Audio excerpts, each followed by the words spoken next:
Gone shopping. I'll pick the kids up from school at lunchtime, and then I'll come home to get things ready for Jason's birthday party. Don't work too hard. I love you.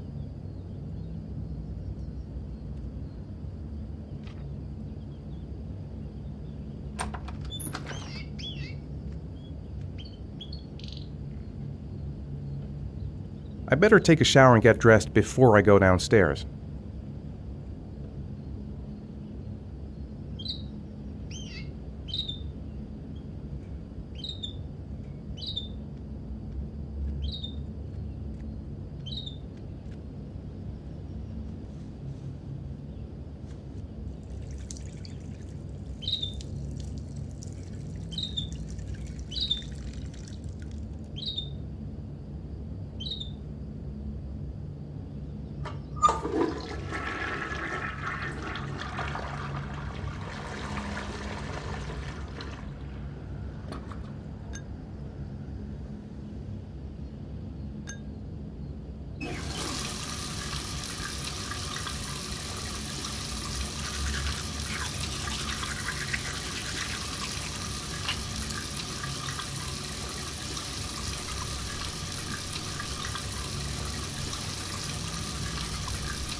The plans are coming along nicely.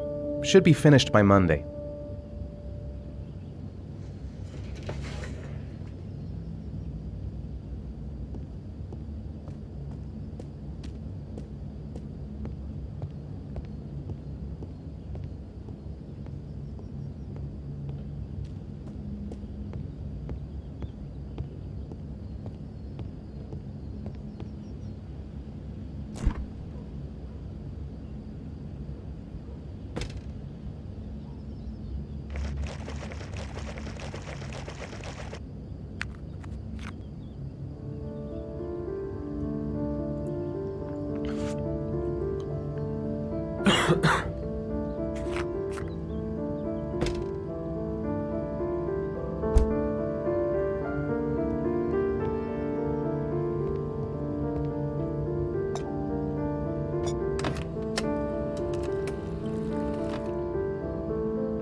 finished.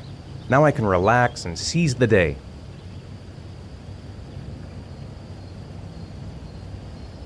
I hope Grace found a present for Jason's birthday. Whew, it's stuffy in here. I should get some fresh air in the garden.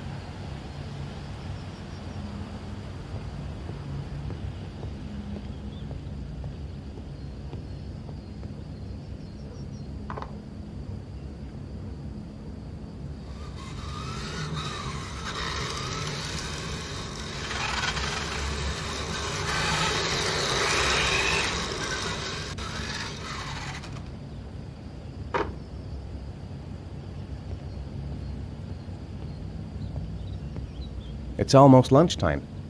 Grace and the kids will be back any minute.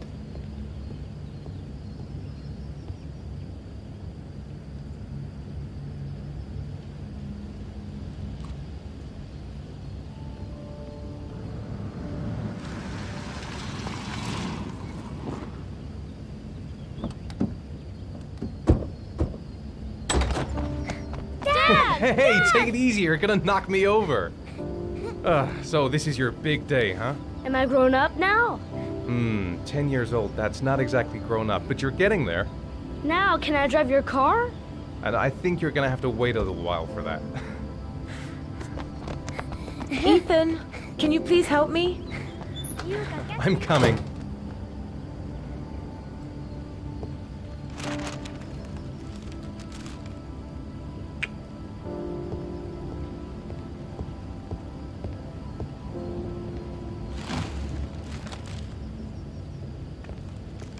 They've been so excited since this morning. I could hardly keep them in line in the supermarket.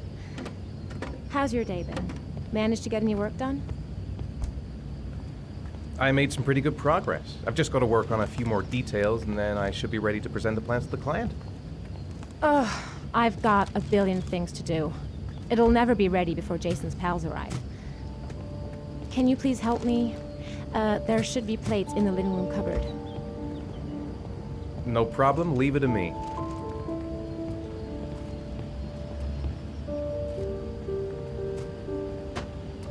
That door's always sticking. Give it a big tug.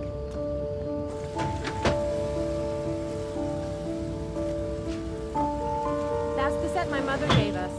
Be careful, okay? Don't worry, I wouldn't want to be responsible for a diplomatic incident with your mother.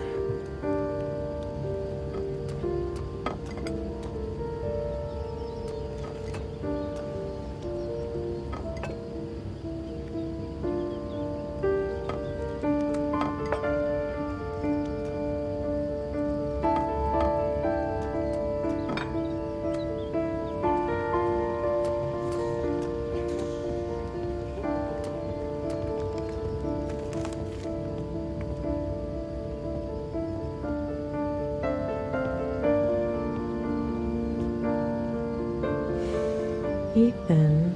I don't know if I've already told you this today, Mrs. Mars, but I find you very attractive. You're not so bad yourself, Mr. Mars.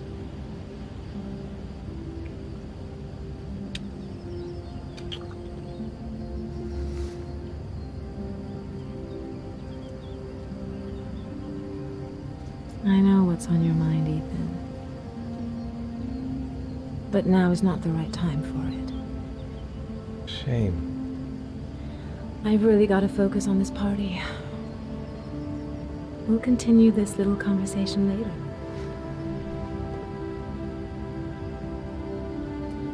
Can I do anything to help? No thanks. I should be able to manage. Did you find the present for Jason? Yeah, I picked it up from the store this morning. Oh, we were lucky. It was the last one in stock. Jason looks happy. Yeah. It's hard to believe he's 10 years old today. It seems like only yesterday we were flirting in high school. We're getting old, Ethan.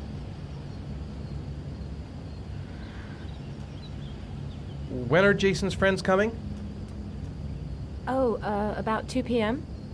Oh, God, I hope I'll be able to keep the situation under control. Not like last year.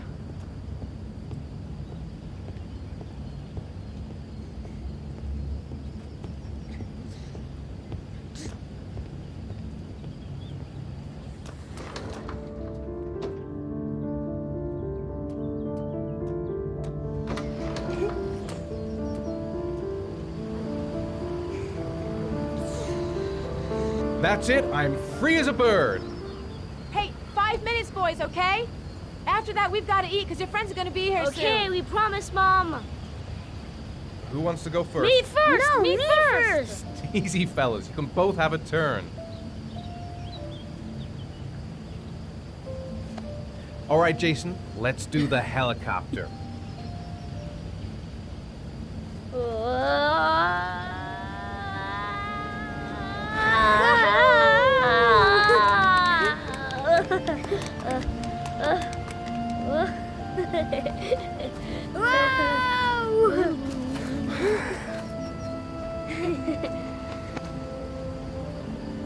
It's my turn now. It's my turn.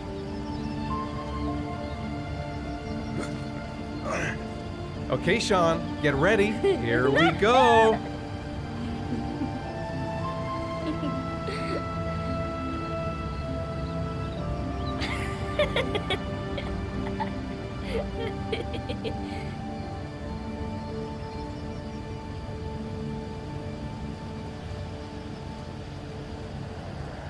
Come on, Dad, show us how strong Yeah, you show some are. big muscles.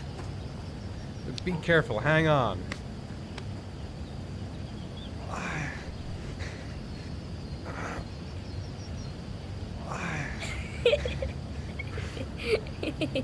Ah.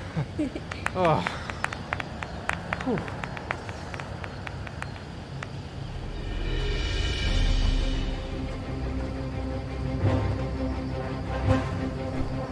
This time you're done for.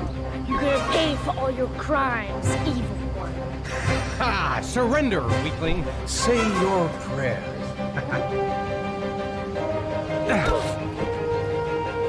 Come on, Jason. Hoya! Give up. I am victorious.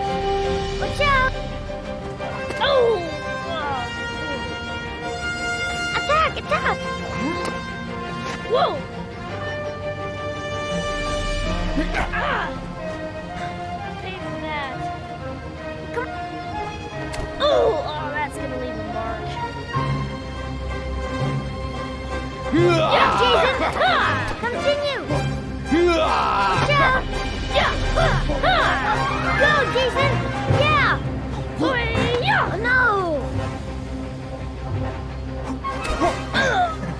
My life is gone. Food's ready, kids. You coming in?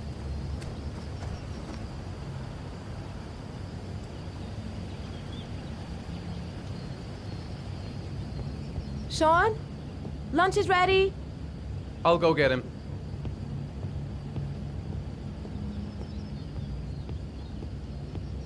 Why isn't Sean at the table? He should be around here somewhere.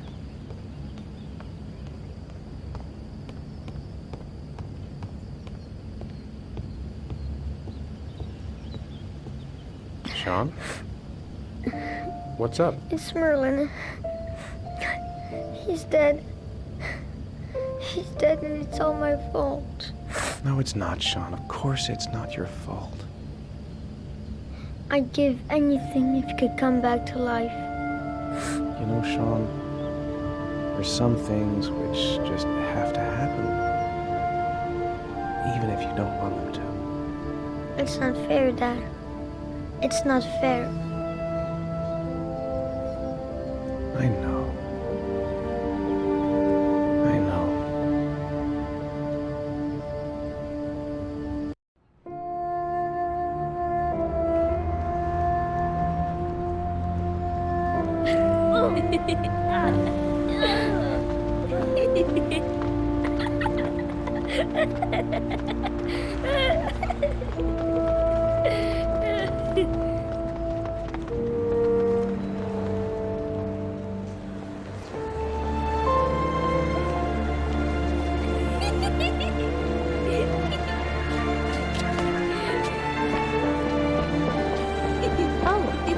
I'd like to have a quick look at some shoes for Sean. Can you watch Jason for a minute? I promise, we won't be long. Sure, no problem. We're not going anywhere, are we, Jason? Come on, honey.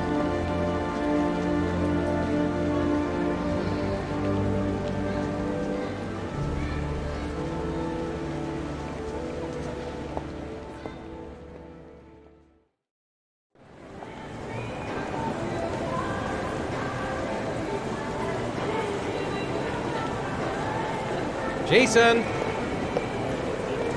Jason! Jason! Jason! Jason! Jason! Jason! Jason! Jason! Jason! Jason! Jason!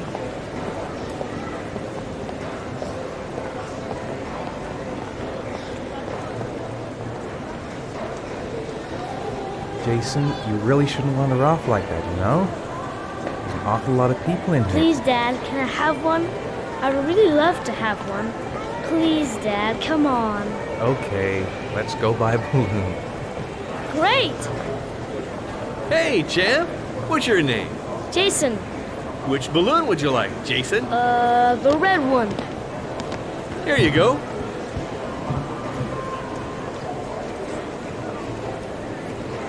That'll be $2, sir.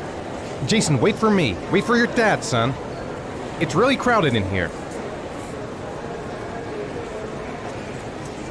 Keep the change.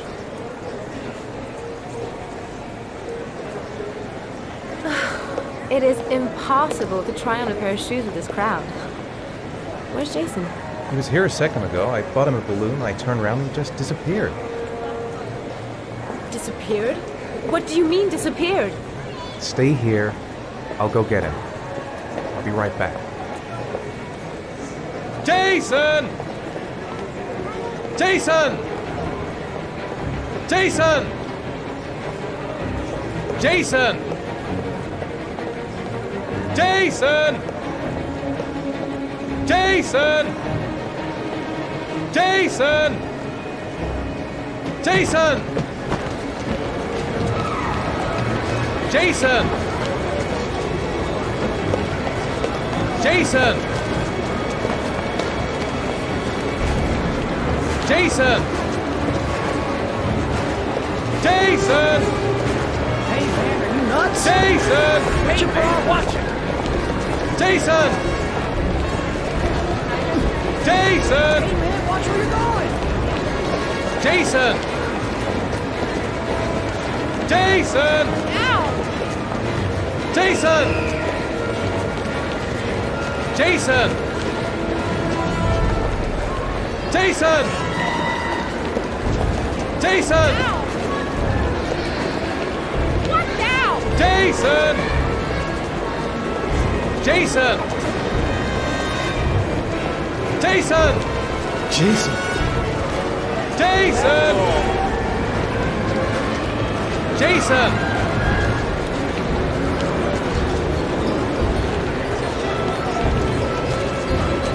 Jason! Jason! Hey man, are you nuts? Jason! Jason! Hey, be careful, right? Jason! Hey man, watch where you're going! Shit!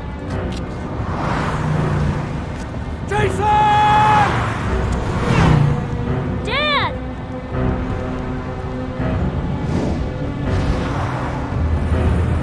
Jason! No!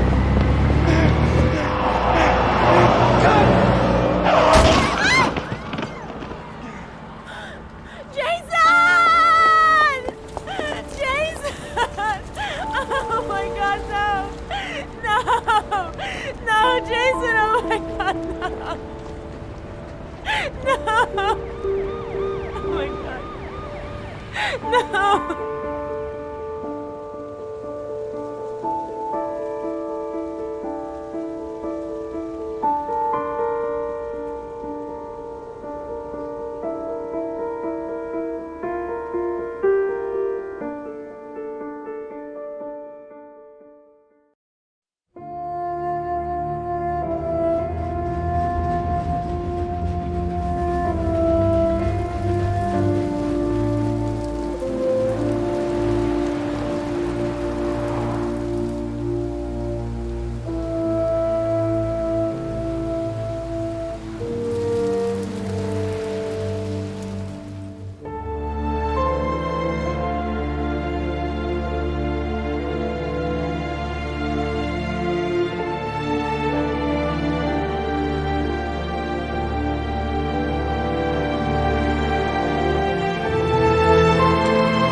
Hi, Sean. My dad.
Time for a snack.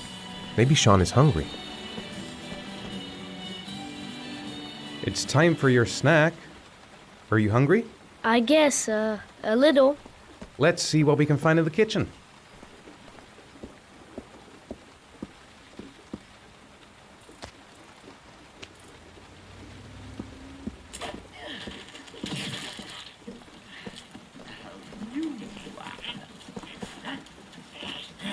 Here, Sean. Here's your snack. Thanks, Dad.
When the parents came home from church, all their children were gone. They searched and called for them, they cried and begged, but it was all to no avail. The children had never been seen again.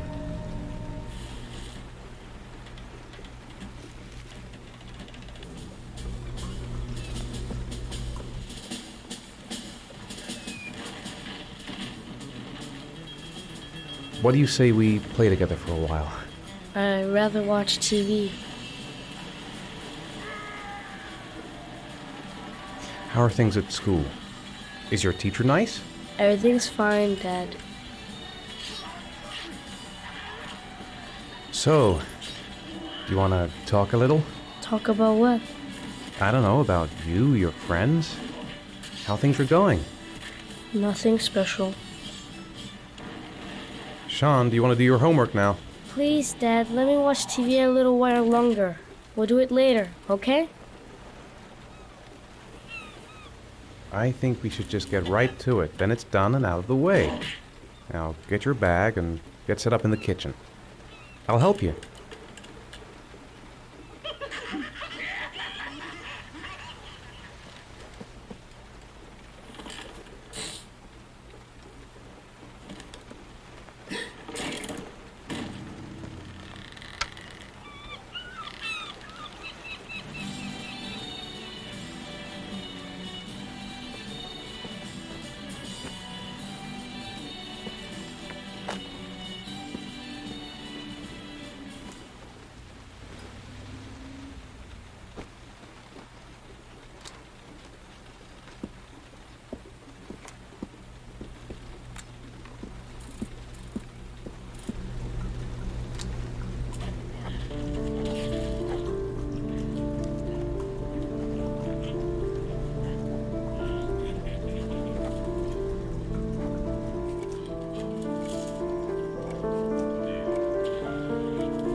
Dad, I'm finished.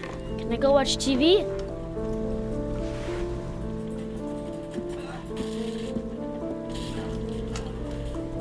Let me have a look. Pretty good. Looks like you're done.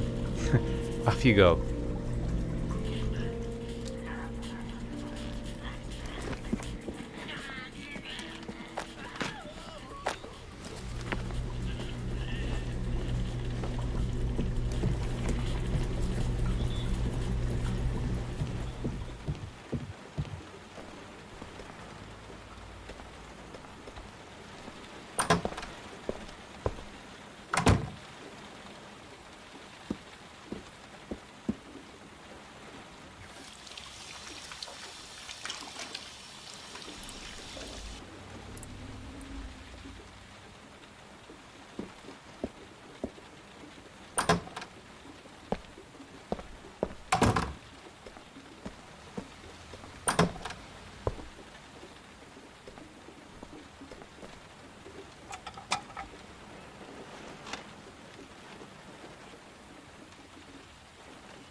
Hey, stop messing around or I'll never be able to film you. What do you want me to do? I don't know. Oh, yeah, Jason, tell me what you want to be when you grow up. I don't know. Maybe a fireman or an astronaut. Oh, wait, I know. I'll be a dinosaur hunter. I'll make video games. And here's the most beautiful mother in the whole wide world. Oh, Ethan, stop. Don't film me. You know I don't like it. Hey, Dad, film me. I'll show you how fast I can run. Yeah, me too, Dad. I can run really fast too.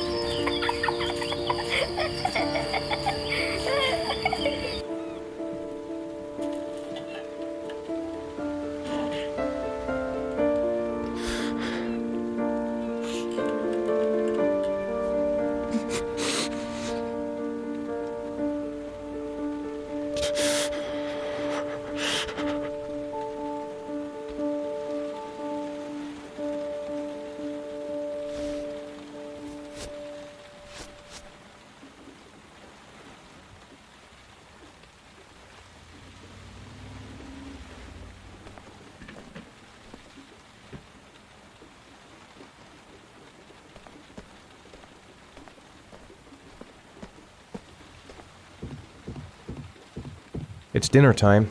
I'd better make something for Sean.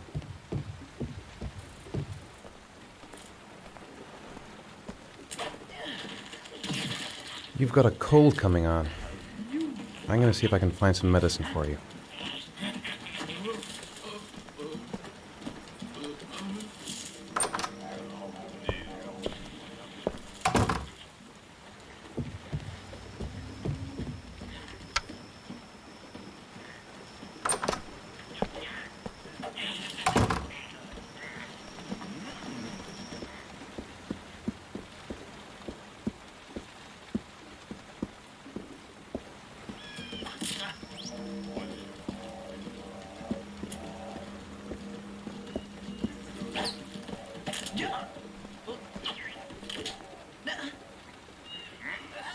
Do you want me to get your dinner?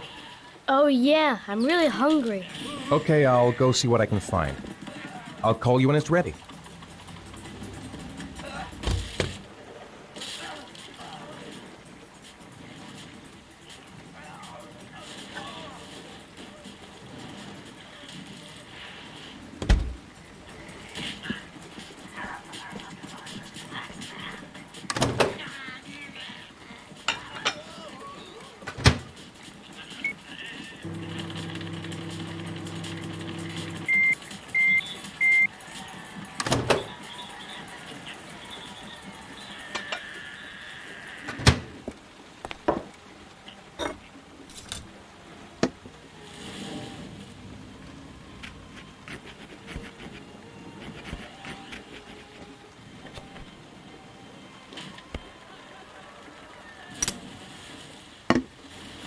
You can come now, Sean.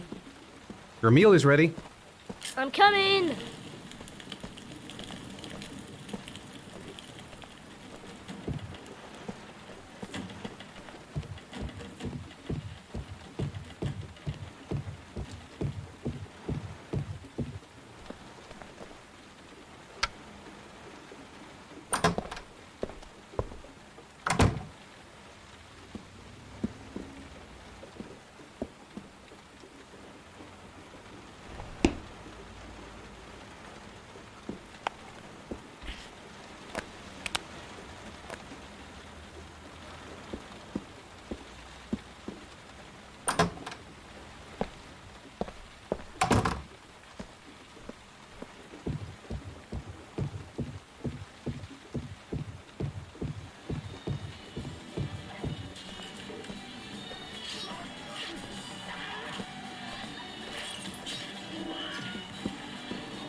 Here, take this.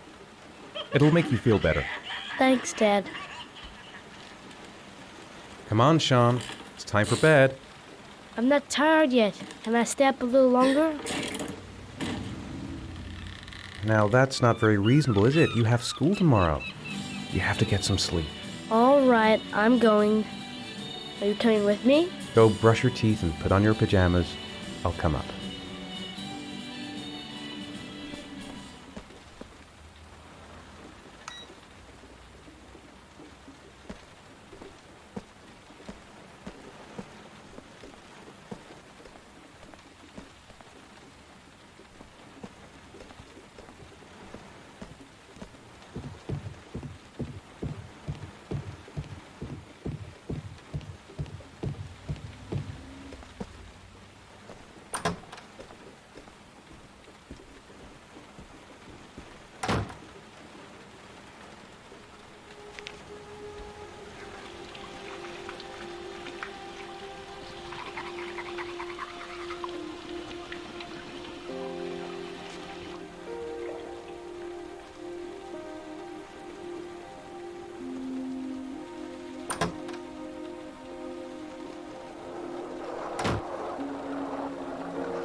Good night, Sean.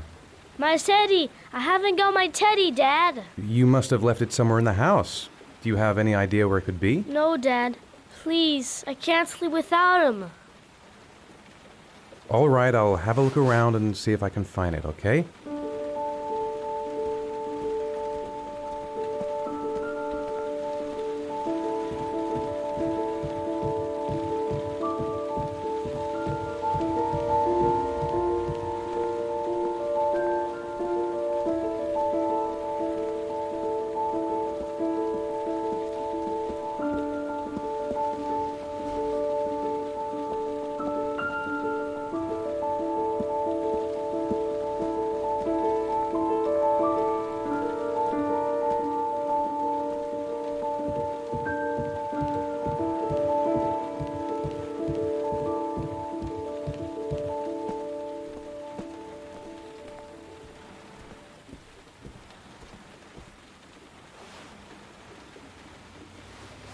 Thanks, Dad.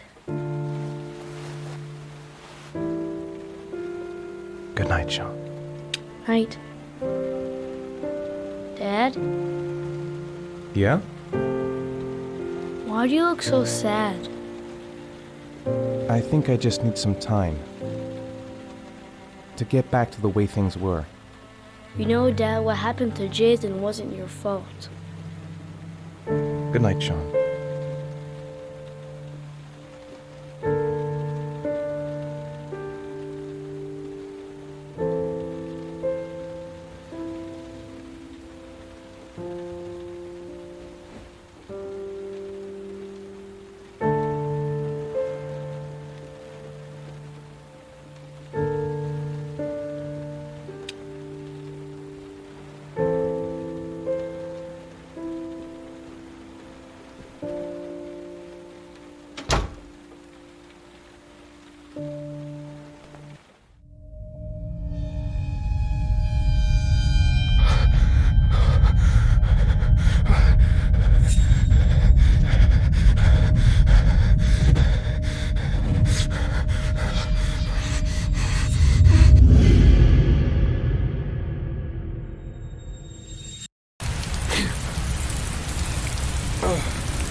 Been looking for weeks. Hope I hit pay dirt this time. Men at the desk gotta be able to help. Guess I better take the stairs.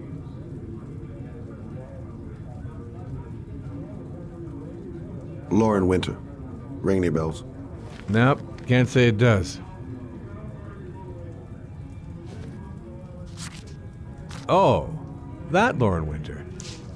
3rd floor, last door on the left at the end of the corridor.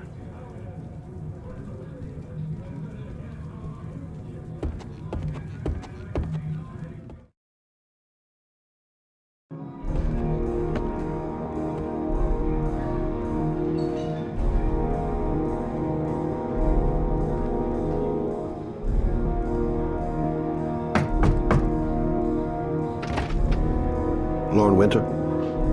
Sorry, I only see clients by appointment. Wait.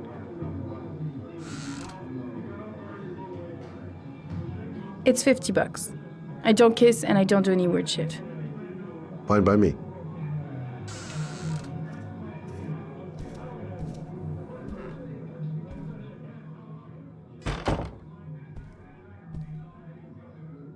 Put your money on the table. You got exactly 10 minutes. When the alarm rings, it's over, okay?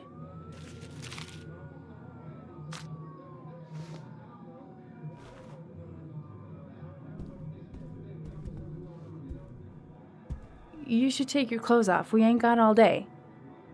Actually, I'm not a customer. Shit, a cop. I should have known. What do you want, a freebie? Is that it? My name is Scott Shelby. I'm a private detective. The families of the victims of the Origami Killer asked me to investigate the murders. I came here just to ask you some questions about Johnny. I already told the police all I know and I have nothing to add. Leave me alone. The killer is walking around free as we speak. He'll kill again if he's not arrested. My Johnny's dead, so what difference does it make? I understand, Lauren. I know what you're going through. Oh yeah? You know what it feels like to find your own son's body on a wasteland? I'm sorry, I don't believe you have the slightest idea what I'm going through, Mr. Shelby. If we don't find the killer, there'll be other mothers who find their son's body on a deserted wasteland. But you're right. Why should you care? It's not your problem anymore, right?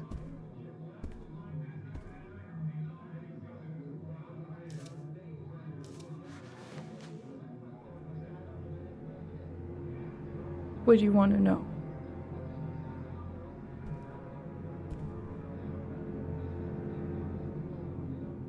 How did your son disappear?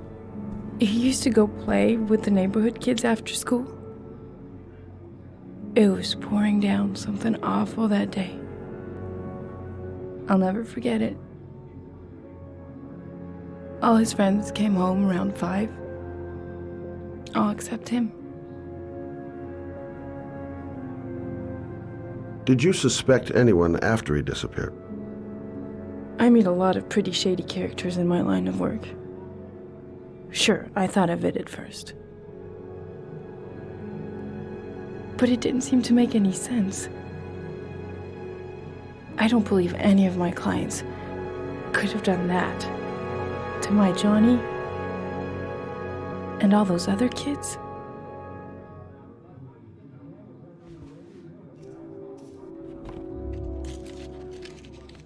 You want one?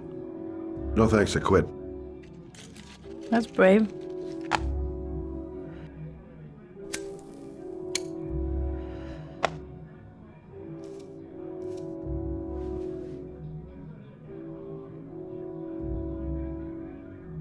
Do you know if they found anything on the wasteland? Any leads or witnesses? No. He said he must have run away and he'd probably end up coming back. His body was found 5 days later with an origami figure in his hand and an orchid on his chest.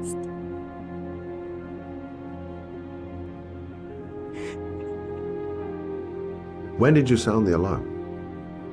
About 8 o'clock. I began to get worried. I went all around the neighborhood. I went to the wasteland where they like to play. I went to see his friends.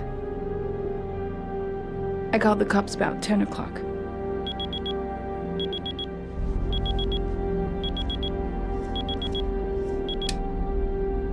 Time's up, Mr. Shelby. I hope you got what you wanted. Now get out of here.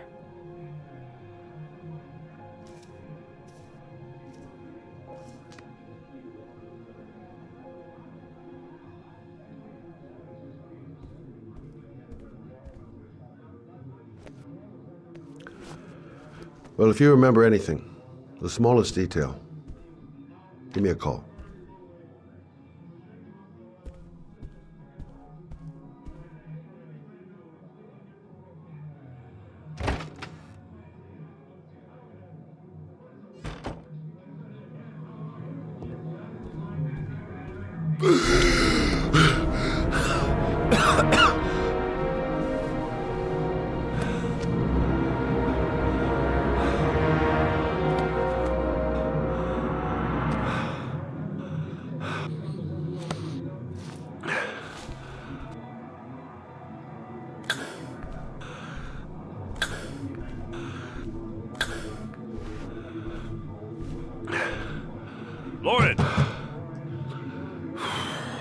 door and open up, baby. It's me. Troy, what are you doing here? I already told you I don't want to see you anymore. Sorry, Dal, but I really wanted to see ya.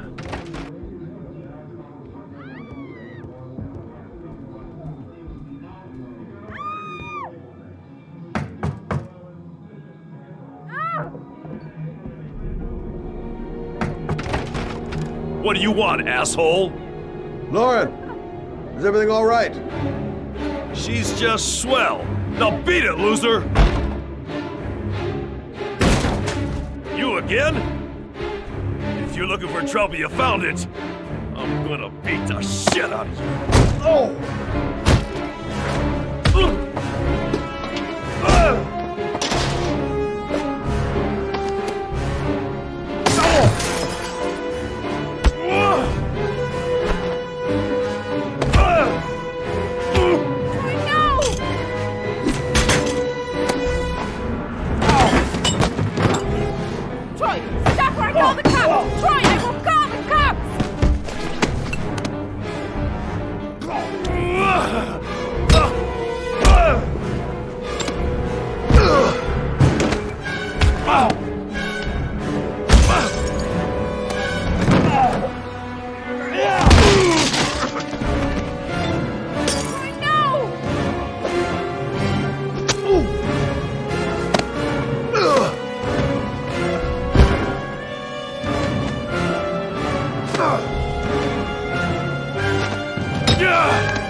I'll see you again, asshole.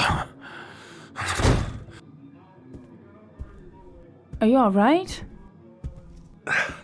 Better than him, I guess. Who is he? An ex-client who thinks he owns me. He was getting violent, and I told him I didn't want to see him anymore. Well, you should be careful. He'll probably be back. Sorry about the mess. Mr. Shelby? Yeah. Thanks.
Noted that name somewhere. What was it? Blake. Lieutenant Carter Blake. Yeah, that's it. Goddamn rain. Hasn't stopped pouring since I arrived. I'm really gonna love it here. Reporters. Already. Huh. They seem well informed. God, my hands are trembling. I gotta keep my act together. At least for now. The zone is sectioned off, sir. Please step back. Agent Norman Jaden, FBI. You got a badge or something, Mr. Jaden? Yeah. Yeah, of course.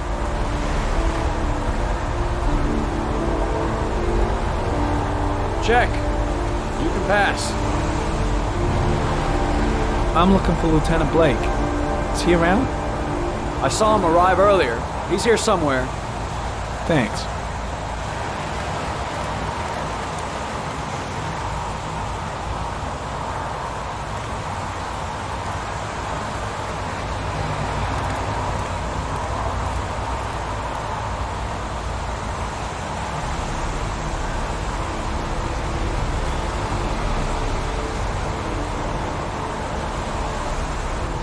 Video memo recording, Agent 47023, Norman Jaden, Tuesday, October 4th, 2011.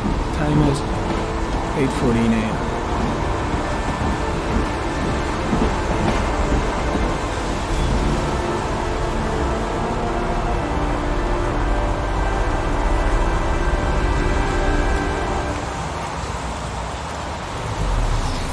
I'm looking for Lieutenant Carter Blake.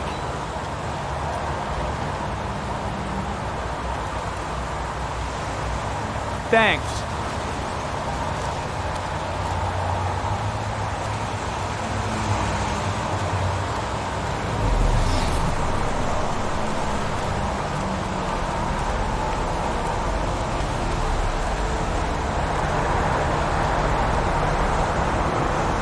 Pretty chilly, huh? Lousy weather, huh? Does it always rain like this? It rains every fall. Doesn't it do that where you come from? Oh, yeah. Yeah, of course. When did they find the body? Excuse me, but who are you exactly? Norman Jaden, FBI. If you want to ask questions, you should speak to Lieutenant Blake, sir. I was just looking for him. Do you know where he is?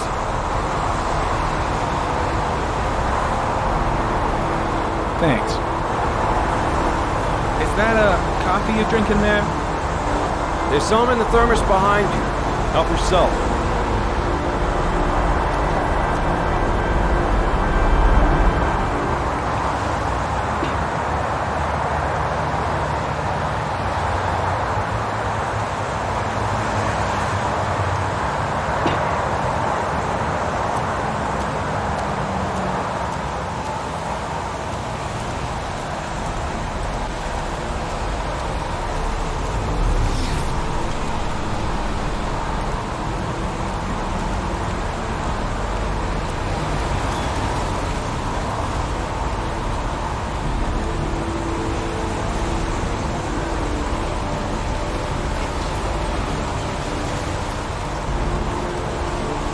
Unrelated to the investigation.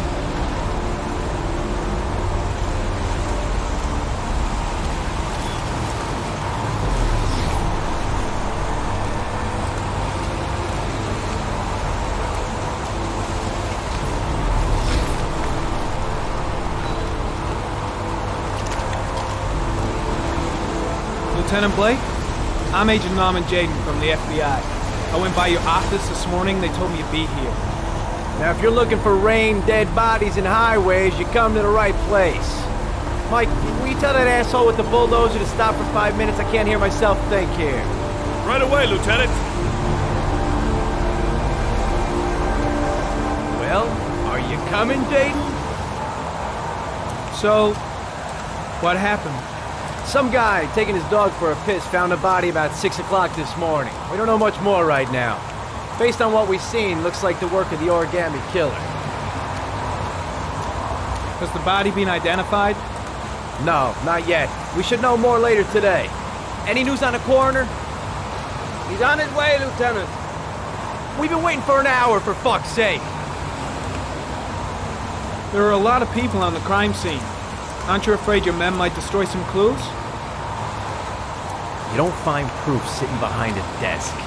We're not in the habit of trampling things into the ground, even if we're not in the FBI. No, of course not. That's not what I meant. Tony, I don't want to see a single shit-stirring journalist within a mile of here. You got it? Yes, Lieutenant. Do we know the cause of death? There are no marks on the body. Chances are he was drowned, like the others. Any witnesses? None yet.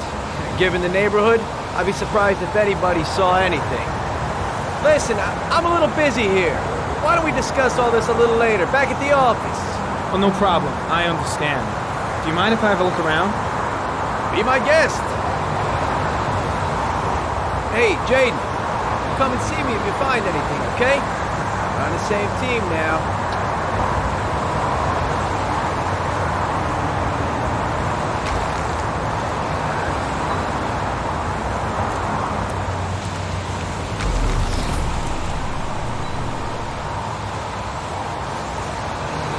Harry County. Sample of no interest. Comes from one of the policemen present on the wasteland.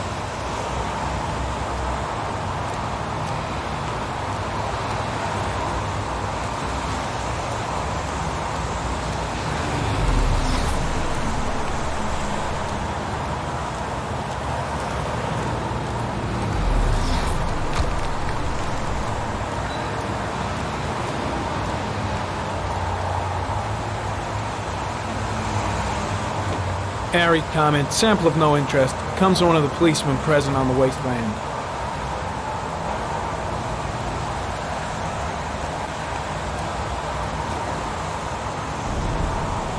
Airy comment, the victim is lying on his back. No visible signs of violence.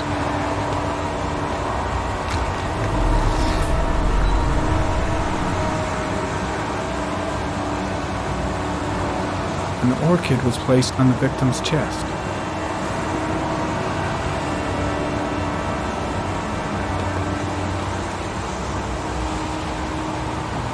A small origami figure in the right hand.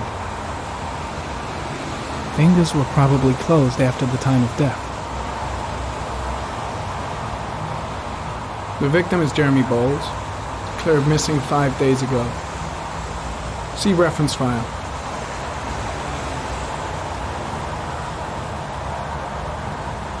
Superficial wound on the right thigh. Blood analysis suggests it could be post-mortem. Probably a scratch that occurred when the body was being moved. The blood report indicates an advanced and long-lasting state of exhaustion.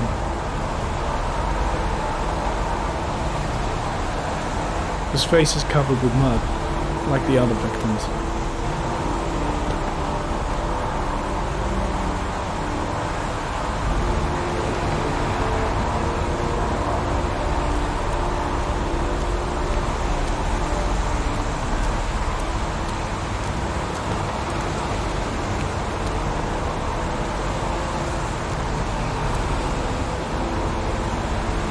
Harry comment, orchid pollen detected, probably from the flower left on the body.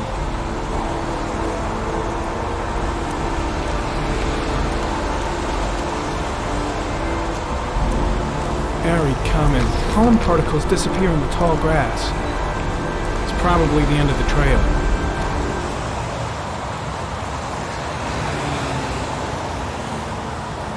Footprints continue just after the pollen trail. There's a good chance that they're the killers.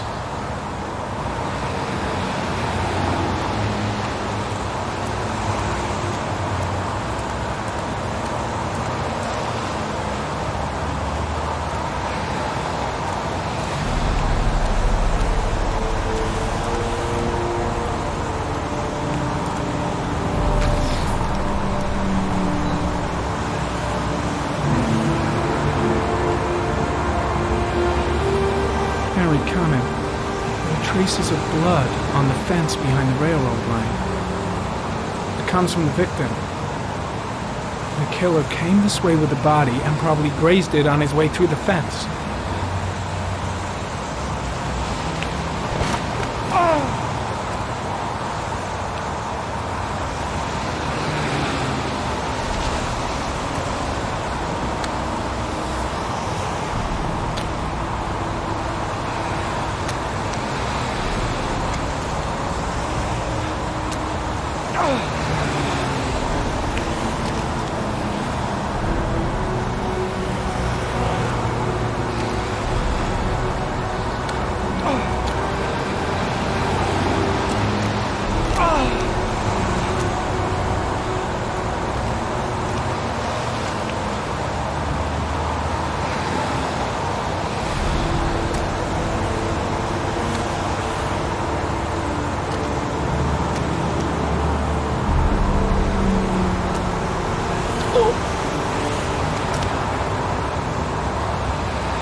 There's a good chance that they're the killers.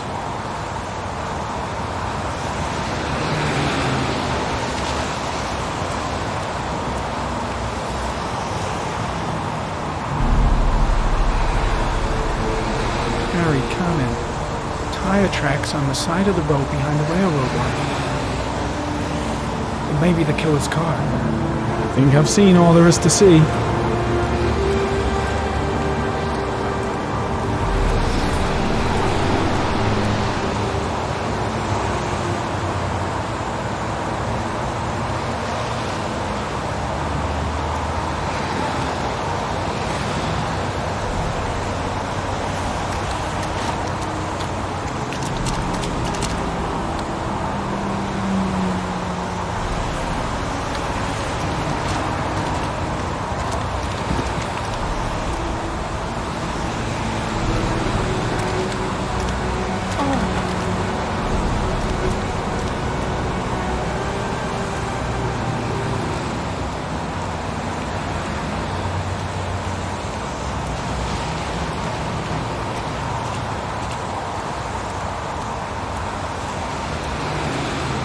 I'm heading back to the office. Staying? No, I've seen enough. I'm leaving too.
An insect.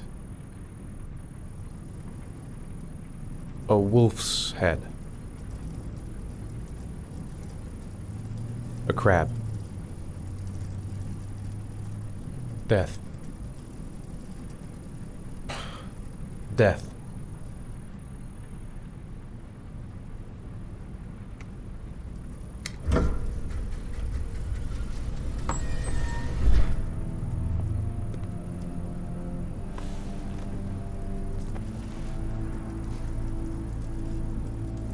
I have the results of your MRI scans. Everything seems to be normal. There is no physical damage from the accident. However, I am worried about your psychological condition. I know it's not easy, but you've got to start over, Ethan. You're not responsible for what happened. It's my fault Jason is dead. He'd still be alive if I'd been looking out for him. It was an accident. Accidents happen every day. You can't blame yourself forever for your son's death. How is Sean?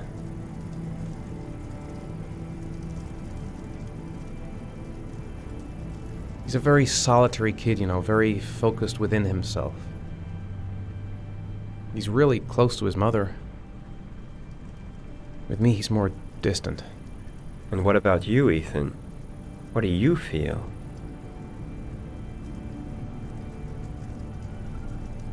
I stopped living at the same time Jason did. When that car ran into us. Is there something else you wanted to tell me, Ethan?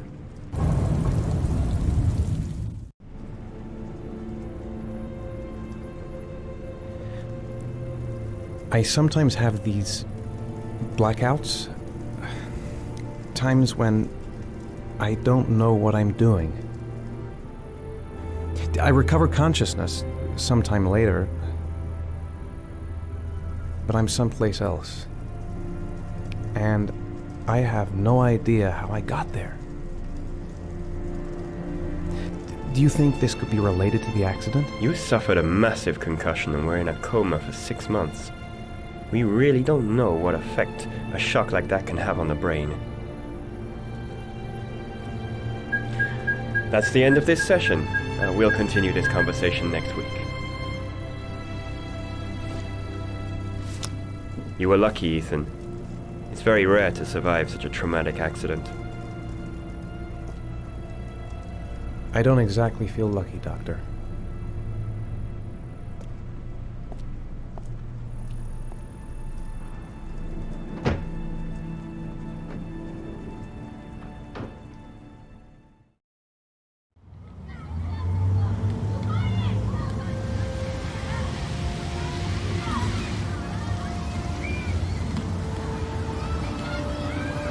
Is something the matter, Sean? No, I'm all right.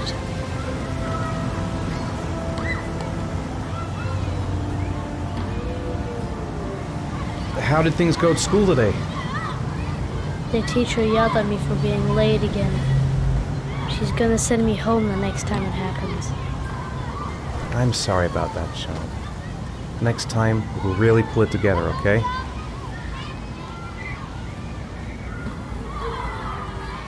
Do you want to eat something?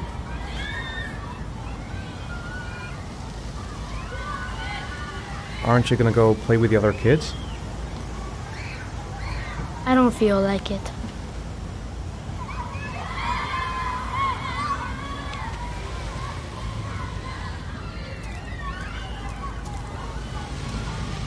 A boomerang? You know how to use it? No, not really. I can never make it come back. Can I give it a try?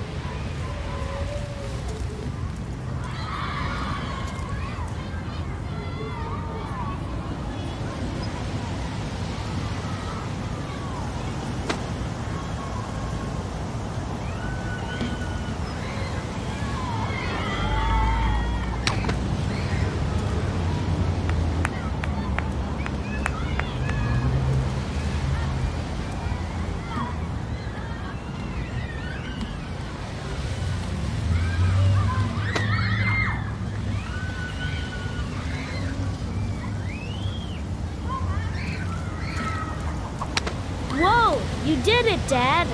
Do you want to give it a try? I won't be able to do it. Oh, come on, let's try it together. Now, the main thing is to get the right position at the beginning.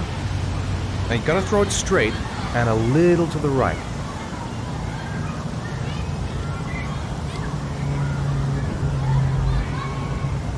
Now, throw it!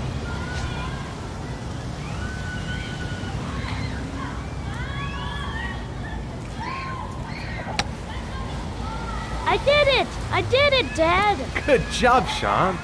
See? That wasn't so hard.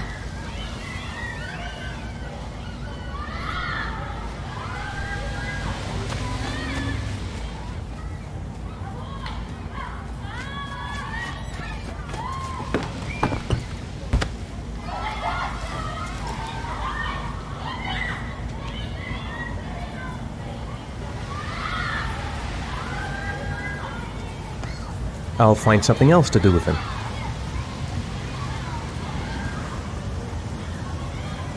I haven't been on a seesaw in a long time. What do you think? Yeah!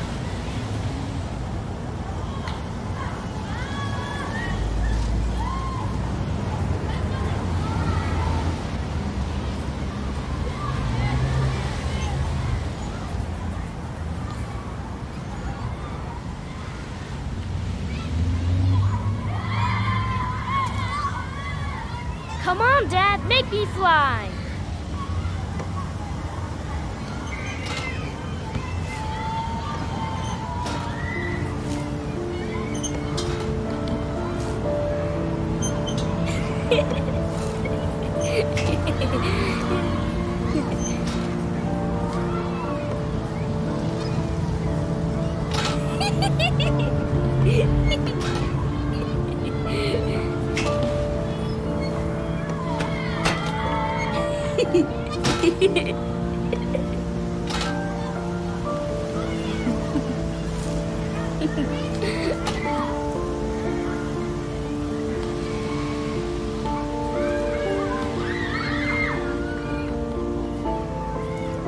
What about that merry-go-round? I bet I can push you so fast you won't be able to stay on it. Great!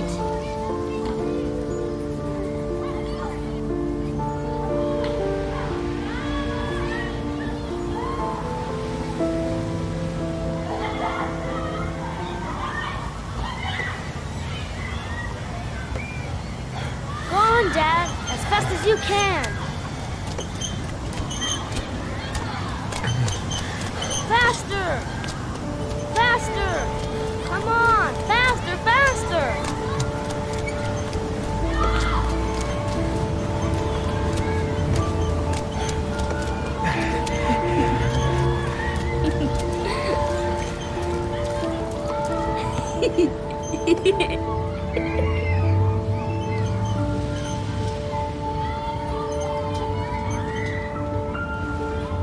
Whoa!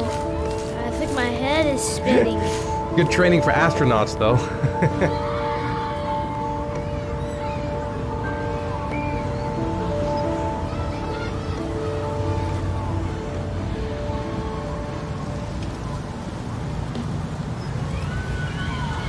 I'd like a packet of strawberry-flavored chewies, please. Thanks. Hey, I got you some chewies. I hate strawberry. Thanks. It was nice of you anyway.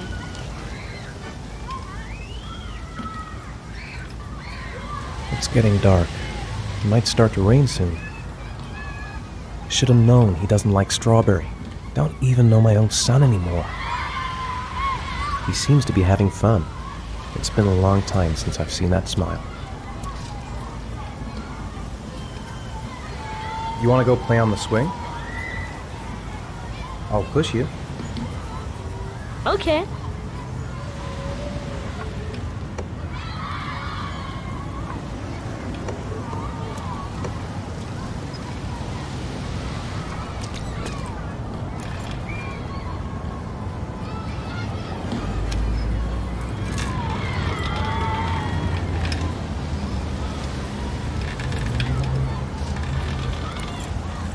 Come on, Dad! Higher!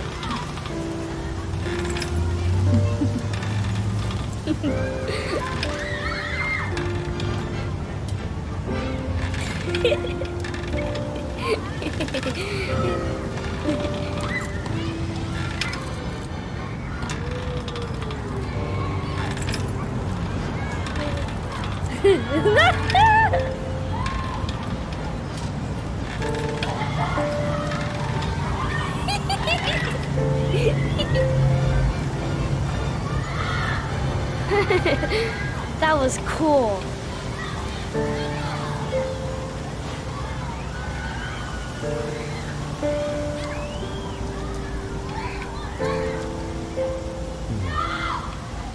Looks like rain's coming. I think we better go. Okay.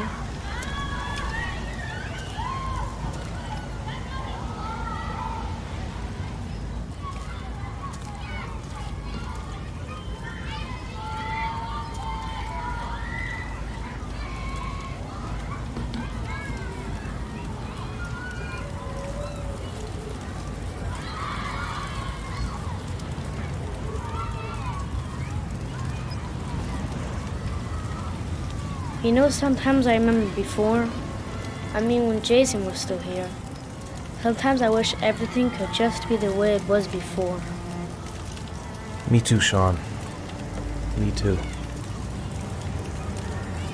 Hey, Dad, can I have a ride on the carousel? Can I? Sure. Go pick a horse and get on. I'll get a ticket.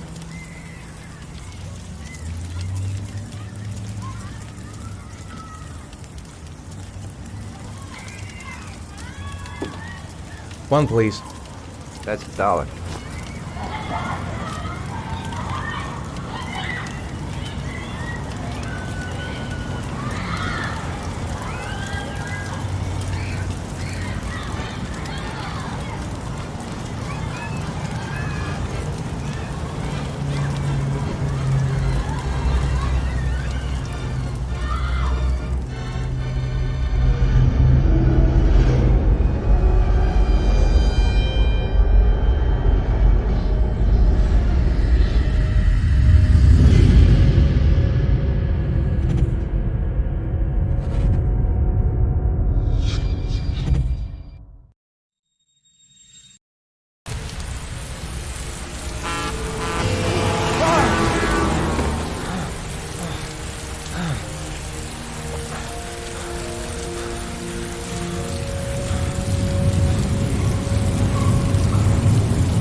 Do you think it's gonna take long?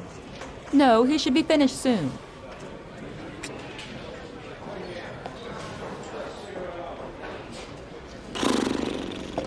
Let's get the formalities out of the way so I can get back to some real work. God, I'm bored. I hate having nothing to do. I gotta see Captain Perry. Orders are orders. Gee, I hate internal politics bullshit. I could go for a little Larry time right about now.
I'm off, Charlene. I'll look at the reports later. I'll cancel all appointments for this afternoon. Okay. Oh, Captain, Agent Norman Jaden from the FBI is here. Jaden, of course. We've been expecting you. I'm in a bit of a hurry. Do you mind tagging along? We can talk as we walk. Yeah, of course. I wanted to introduce myself before getting started, but perhaps there's a better time. No, it's fine. I just have to get to the press conference. We have them every day now. Believe me, it's not always easy finding something to tell them. Fortunately, today we have some news. Have you met Lieutenant Blake yet? Yeah, we met this morning. He has his own methods, but he's a good cop. I'm sure you'll get on well together. Do you know how to tie a knot in a necktie? I guess. To be frank with you, I could have done without the FBI on this one, but the press are all over us. This Origami Killer case crept up on us, and it's fast becoming a national concern. There are hundreds of killers in this country, but what do you know? This guy is exotic. He leaves flowers and origami figures. Work that one out. Then the press get onto it, and we suddenly become the center of the universe. I'm here to arrest a serial killer. With all due respect, sir, the rest of it, it's none of my business. No, of course not. All I'm asking is that you make progress, and fast. The press want a perpetrator, and we're gonna have to serve him up on a silver platter. Not bad. Oh, go see Charlene. She'll show you to your office. Yeah, check in on the press conference if you're interested.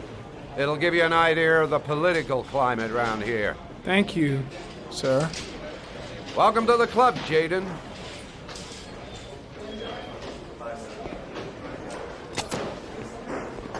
I saw Blake when I arrived. Maybe I should go talk to him. Captain Perry is doing his press conference now. Might be interesting to have a look.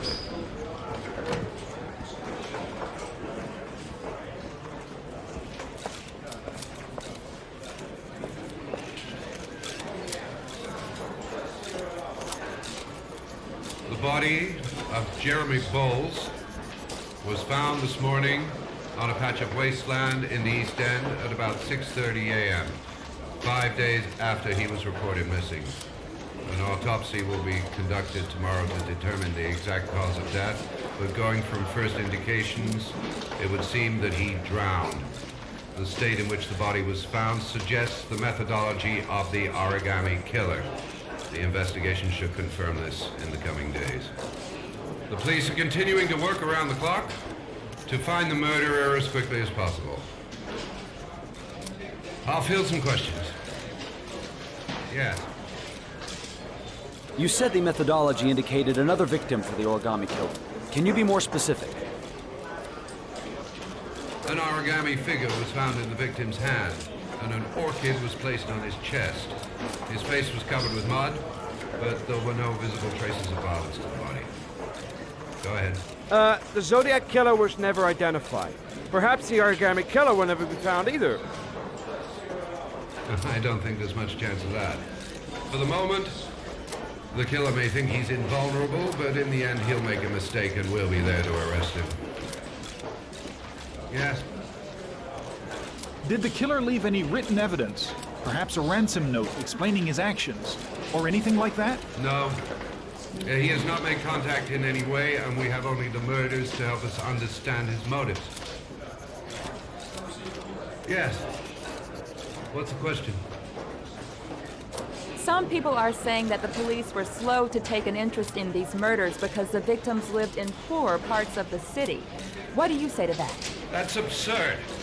The police make no distinctions between victims based on their social class. It is true that the Origami Killer seems to choose his victims from the more impoverished parts of town. The higher crime rate in these areas makes the investigation more difficult.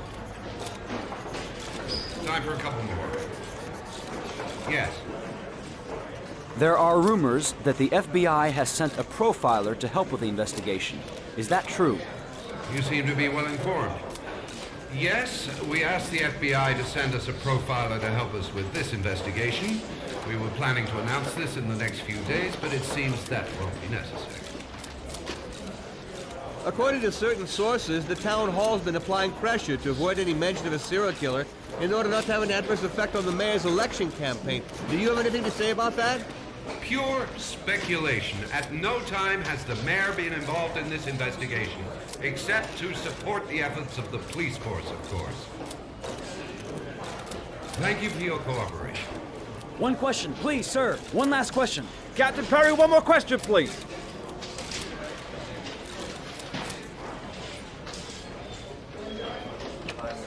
Strange character, Captain Perry. Seems to be more interested in meeting the press than investigating the crime. I'll have a look around the station. Stretch my legs for a bit. This investigation is starting to give me the creeps. Get a hold of yourself, man.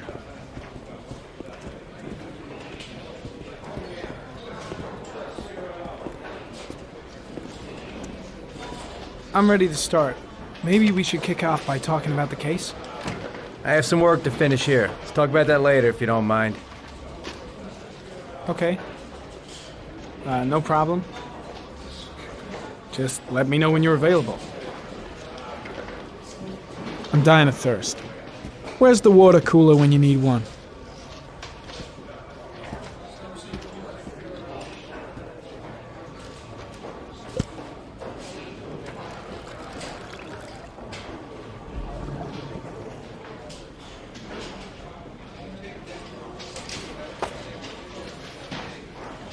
Really starting to dislike that guy. Gotta watch my back from now on. I should get Perry's assistant to show me my office. I can't wait to get to work. Nice watch. Oh, it's the present we offer to our new lieutenants. We bought the same model each year for the past 20 years for each promotion. It optimizes everybody's time, and it's the kind of thing that always goes down well. You can contribute to our fund if you like. We're still a few dollars short. Congratulate Larry on my behalf. I'll be sure to do that, sir. Captain Perry said you could show me to my office? Yes, of course. Follow me.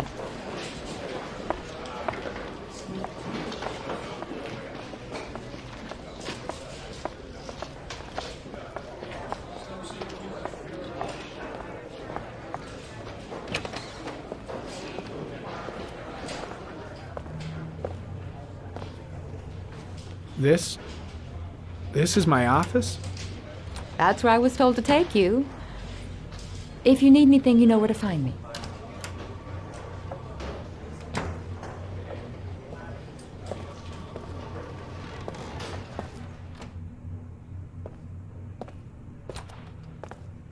Okay, time to work.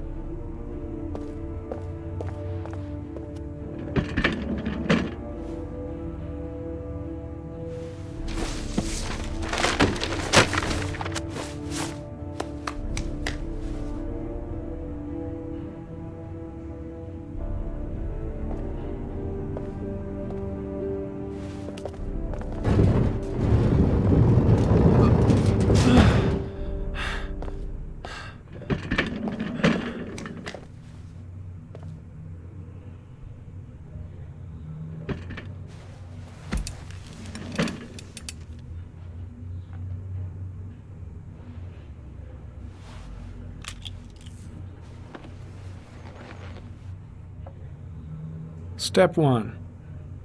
Change the office.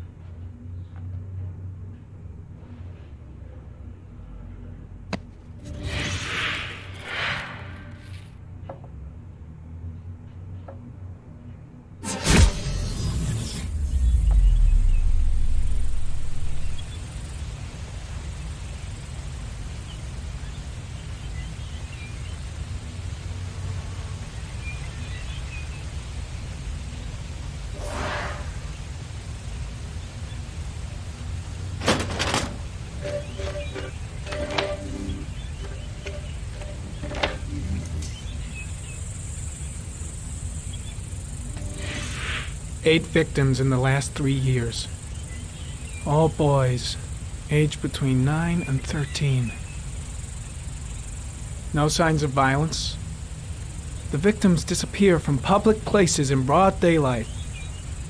No one notices anything. Bodies are found 3 to 5 days later, drowned in rainwater.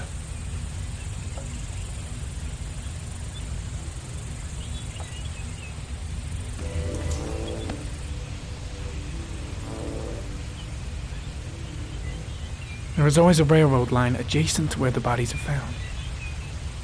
And all the victims disappeared in the fall.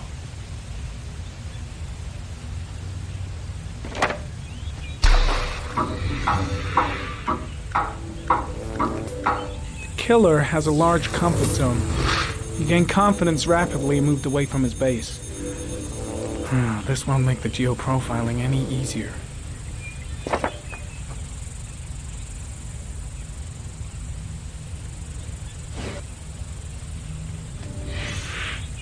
Always the same ritual.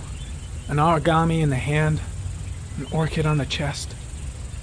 The victims have always been dead for less than 6 hours when they were found, which means they remained alive for several days before being drowned. Over 3,500 people questioned. Over 100 suspects interrogated. Not a single lead to go on.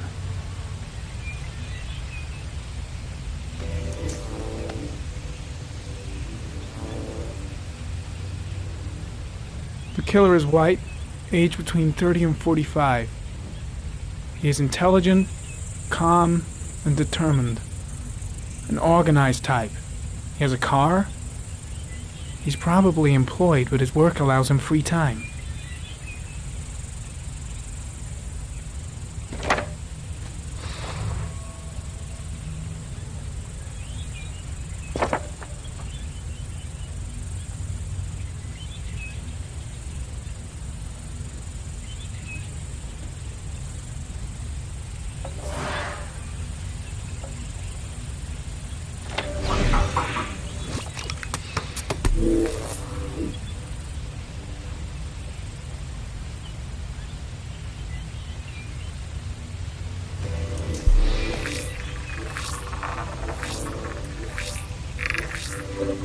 The killer's car is probably a Chevrolet Malibu 83.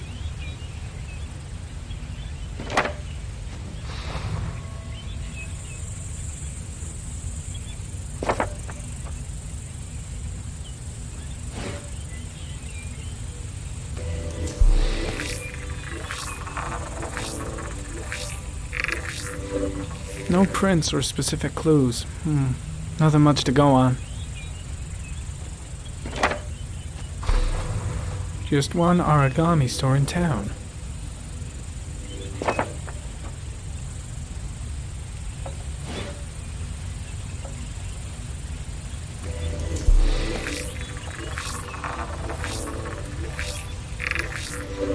A common species. That doesn't help much. The orchid is a common species. It can be found at any flower shop.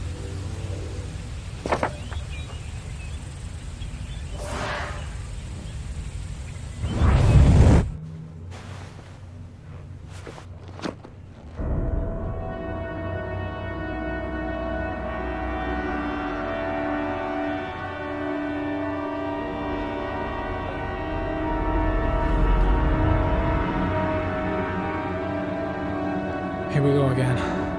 I better go wash my face.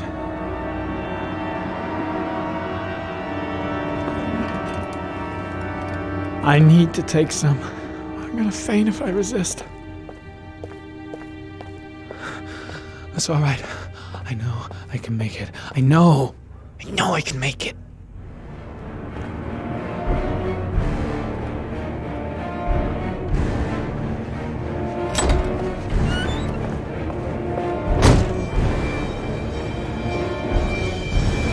Is everything all right, sir?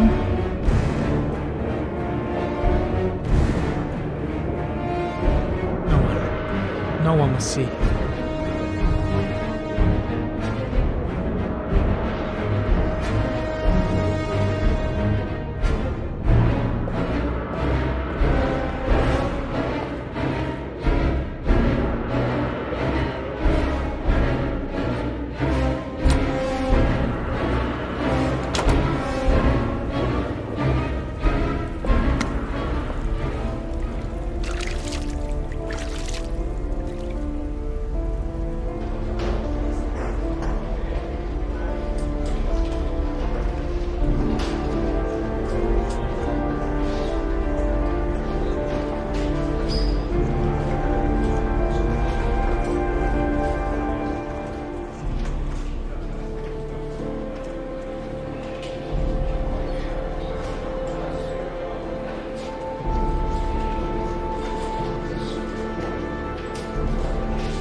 This is Lieutenant Blake, Mr. Mars.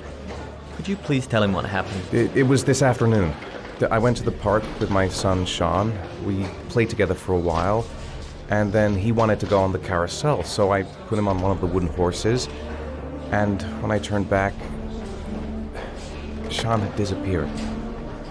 Exactly what time did you arrive at the park? Try to remember exactly, Mr. Mars. Every detail can be important. It must have been about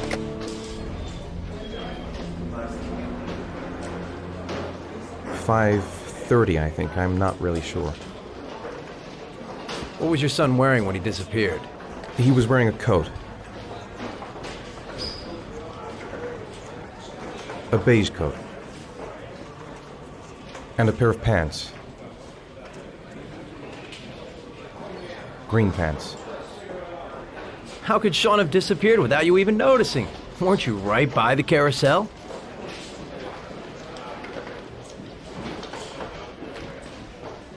I did. I didn't leave. I watched the carousel. How could Sean possibly have vanished if you were right there watching the carousel? I don't know. I don't understand. You say you took your son to the park after school, but you didn't report him missing until 8:15. Why did it take you so long to contact the police? I don't know. I panicked. I didn't know what to do. Did Sean have any particular difficulties, Mr. Mars? Anything that might have caused him to run away? No, I don't think so. Everything okay at school? Any particular problems between you and your wife? No, nothing in particular. All right. That's all the questions I have for now. You're free to go, Mr. Mars. We'll continue to look for Sean overnight. We'll contact you if we have any more questions. Do you think the Origami Killer... Listen, your son's probably just run off and he'll turn up in a couple of hours. But what if it is the Origami Killer? Well, then we have about 4 days to find him alive.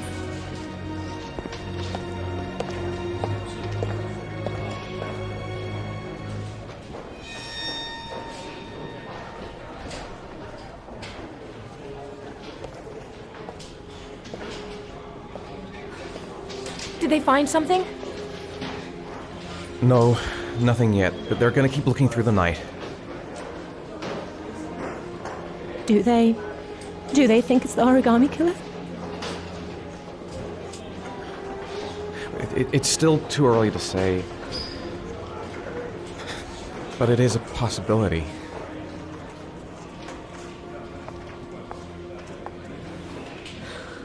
What happened, Ethan? How could you lose Sean like that? You should never have taken your eyes off him. I mean, for God's sake, how hard is it to keep your eye on a child in the park? Why did you leave him, Ethan? Why? Wasn't it enough losing Jason? I'm sorry. It's not what I meant to say.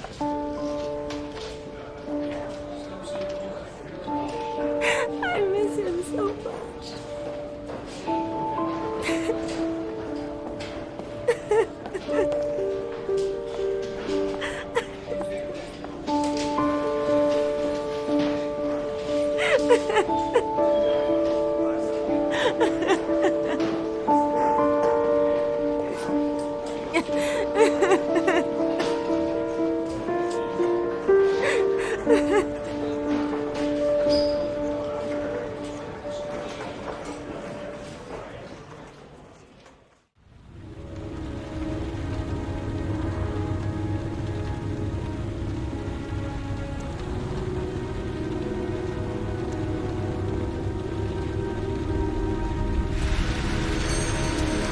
Good evening. Good evening to you, sir. Can I help you, sir? Well, I hope so. My name's Scott Shelby. I'm a private detective. I'm investigating the case of the Origami Killer. I'd like to ask you a few questions. My son is dead, Mr. Shelby. I have nothing more to say. I also lost someone I loved. I know what you're feeling. Then you will understand that I do not wish to talk about it. The killer has kidnapped another victim. A 10-year-old boy. Like your son, Risa. I have 4 days before we find his body on a deserted stretch of wasteland. No one did anything to save my son. Now, you would please to move along, sir. Oh, do you sell inhalers? I'm all out, and at least I won't go away completely empty-handed. In the back of the store, to the right. Thanks. Pity he didn't want to talk.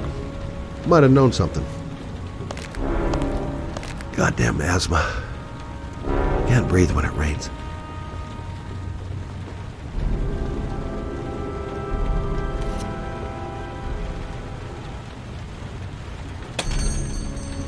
Good evening, sir. Are you looking for something in particular? Give me what you got in the register. Don't fucking try anything. Open the register, you dumb fuck. Put the money on the counter. Shit, are you deaf or what? Are you gonna open that fucking register or not? No, sir. You do not have the right to steal that money from me. Better not move. I have worked very Kid might hard panic for if I it. try anything. You cannot have it. What did you say? You're out of your fucking mind, man. You don't get it, do you? I'm gonna put a fucking bullet right between your eyes if you don't do what I say now. You shall not be robbing my register, sir. That money is mine.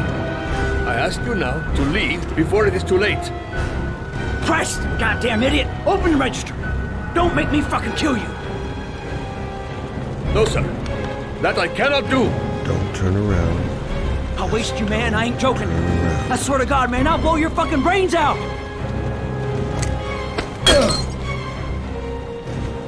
Punk. Didn't give me any choice. 1,000 thank you, sir. I don't know what would have happened if you had not been here. Well, at least I didn't come by for nothing. Have a nice day. When my boy, Reza, disappeared, I received a letter with a locker ticket inside. Inside the locker, I found this box. I do not understand what it means, but I think it must be a sort of message from the man who took my son from me. Can I?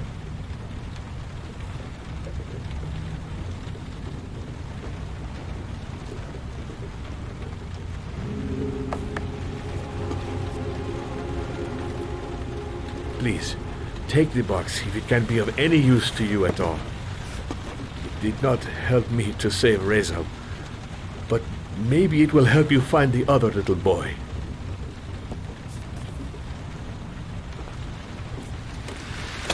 Mr. Shelby,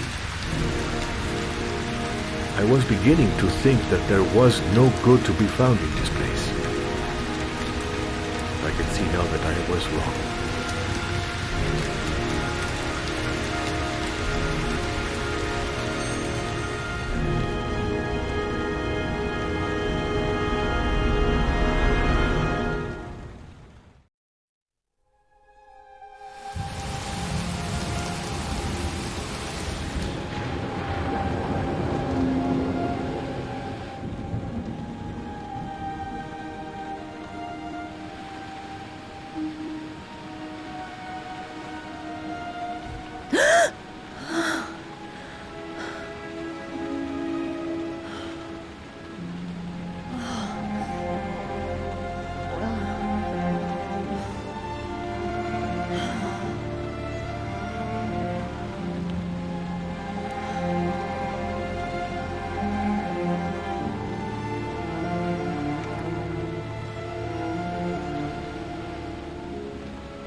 Goddamn insomnia. I'm totally exhausted, but I just can't sleep. 2:47 a.m. Always the same time.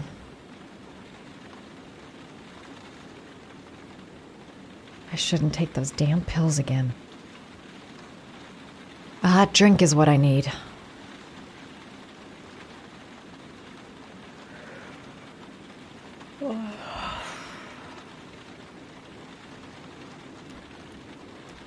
I really need sleep.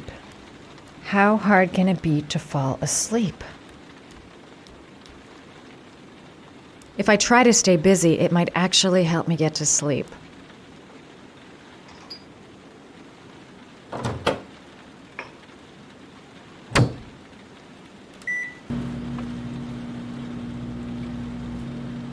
A hot shower. That'll create the magic of sleep.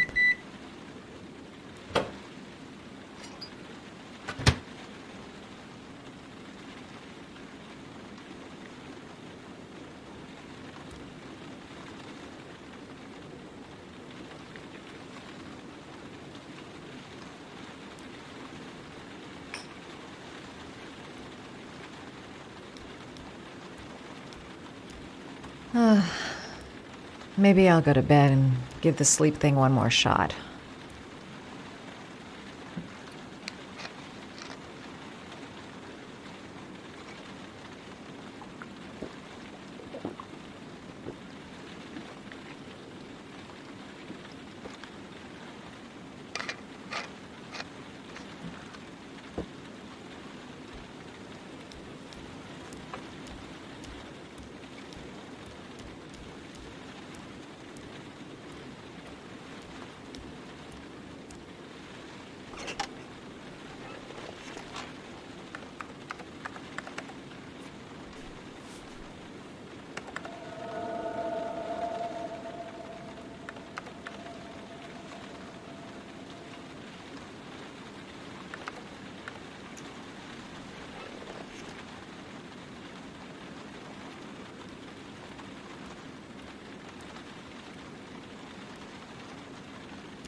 There's someone here. There's someone in the apartment. The phone on the desk. I could call for help. The front door. It's the only way out. If I can reach it, I still have a chance.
The origami figure in my hand after my blackout.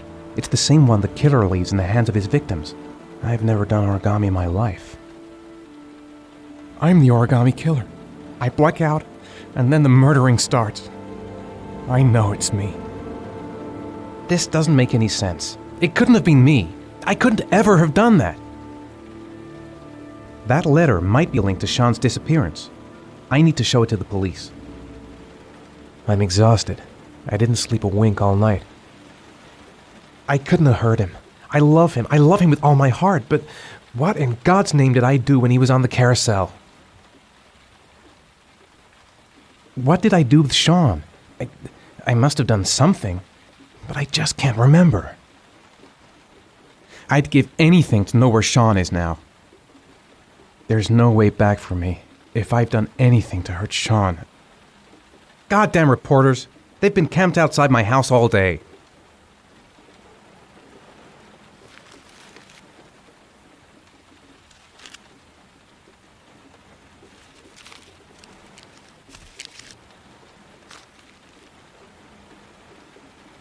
When the parents came home from church, all their children were gone.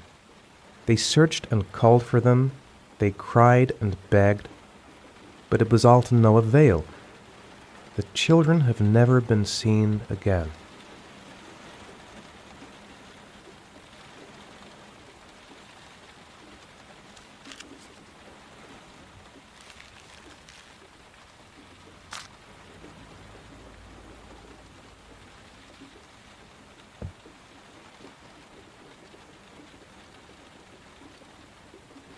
What does it mean? Some sort of fairy tale? It looks like the ticket to a locker. This angel on the ticket, I'm sure I've seen it somewhere before. Someone sent me that letter for a reason. I think I know where this ticket comes from.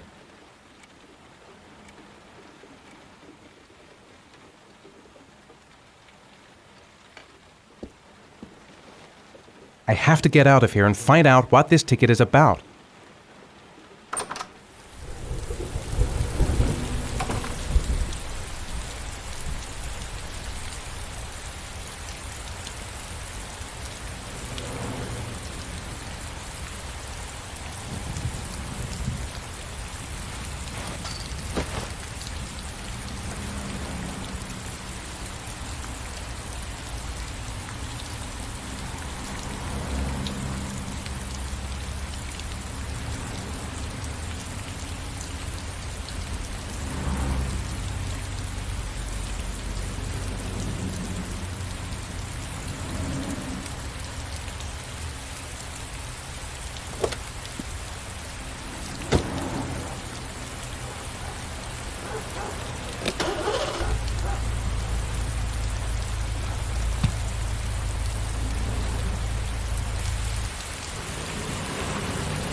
Gonna have to make it through the crowd.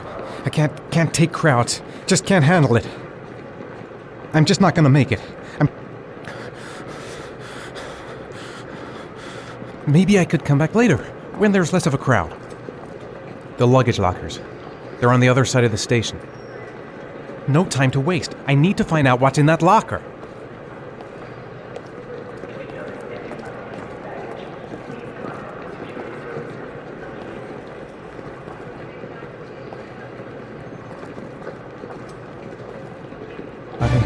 I can't make it. Too many people. Too many people.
Jason!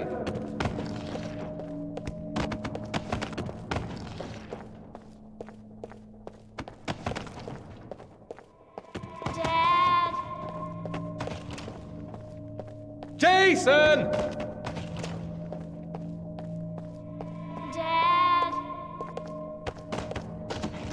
Jason! Dad! Jason! Dad! Jason!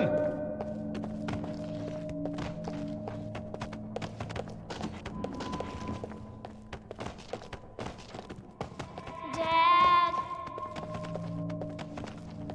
Jason! Dad! Jason!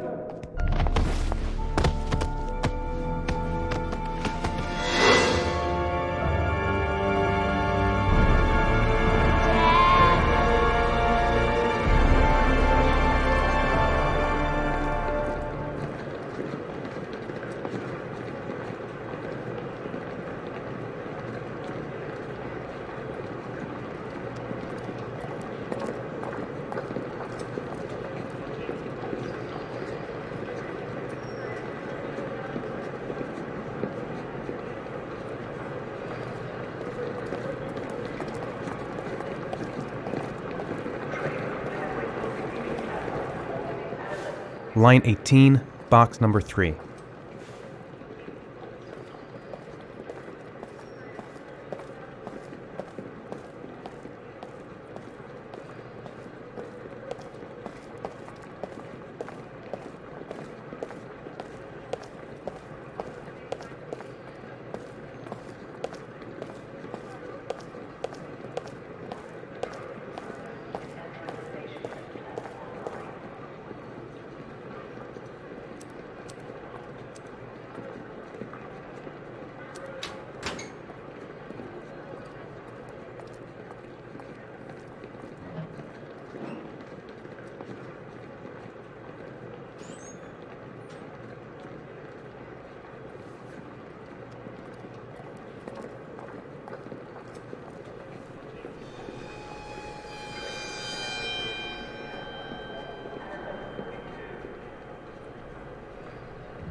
According to our sources, a child disappeared from the Stanton district yesterday evening. He was last seen playing in the park with his father.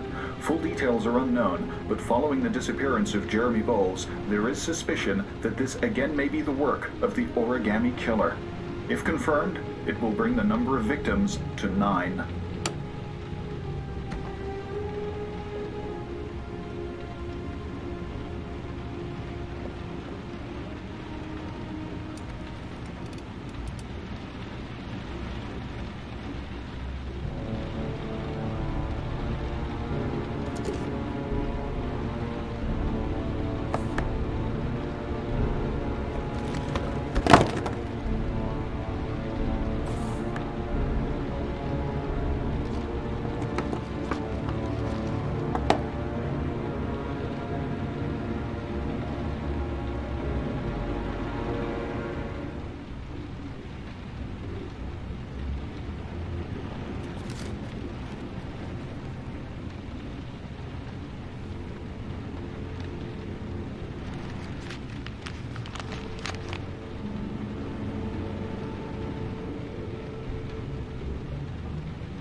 Dad? Sean. Where are you? I'm so cold. Dad! Dad!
The killer is white, aged between 30 and 45. He doesn't act on impulse, but plans his crimes in a very meticulous fashion.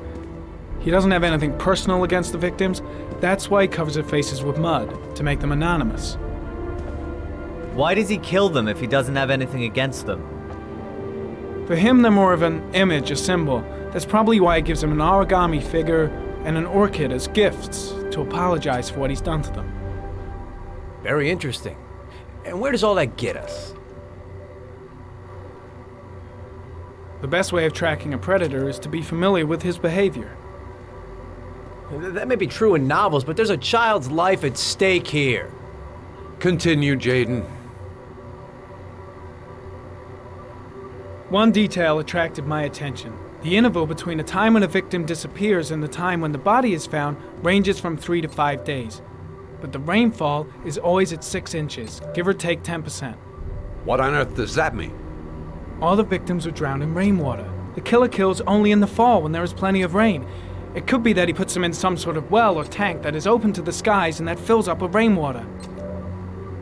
The more it rains, the less time the victim has to live.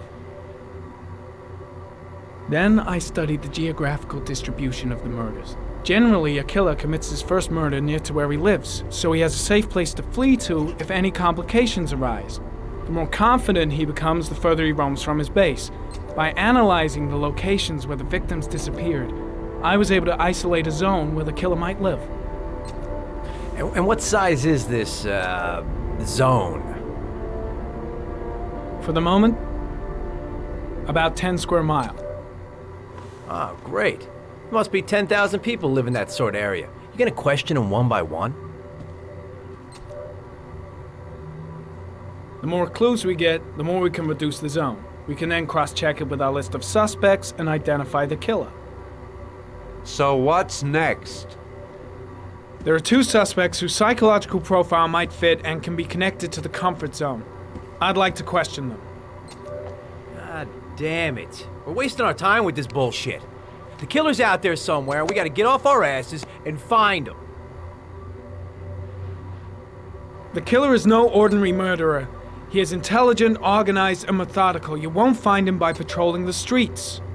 Tell me, Agent Jaden, did you get your vast experience on the job, or did you just fucking read about it in some school book?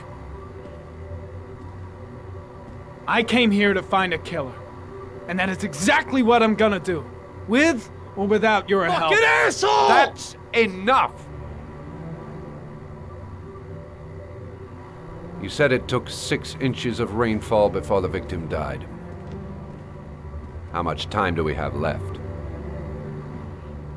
If the weather forecasts are right, less than 72 hours.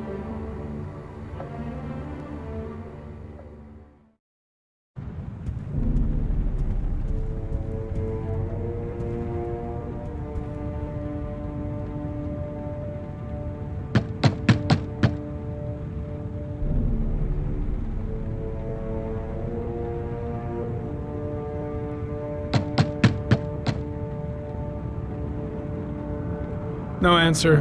We wasted our time coming here. Maybe we should have a little look inside anyway. There's nobody home.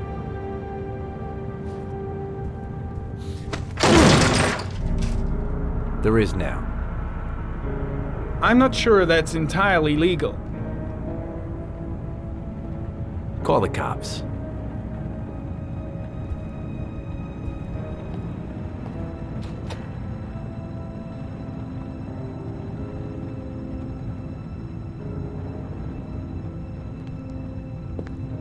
Looks like Nathaniel Williams is a pretty religious guy. He's a God-fearing idiot, waiting for the end of the world. We questioned him a few months back because he was causing a disturbance in the park. He was ranting and raving. Said he heard voices. Had this idea in his sick little head that I was the Antichrist. I'd come to Earth to persecute him. Real twisted. All the signs of a mystical obsessive neurosis compounded by a persecution complex. The guys taking a break from reality holed up here in this crazy apartment. Nathaniel Williams is our prime suspect. He's already been questioned, and he lives in the exact geoprofiling zone. Well, no warrant, no problem for Blake. He thinks his badge entitles him to do whatever he wants. You don't have to be a profiler to see he's not a killer. We're wasting our time here. It's stifling in here. Those windows haven't been opened in years.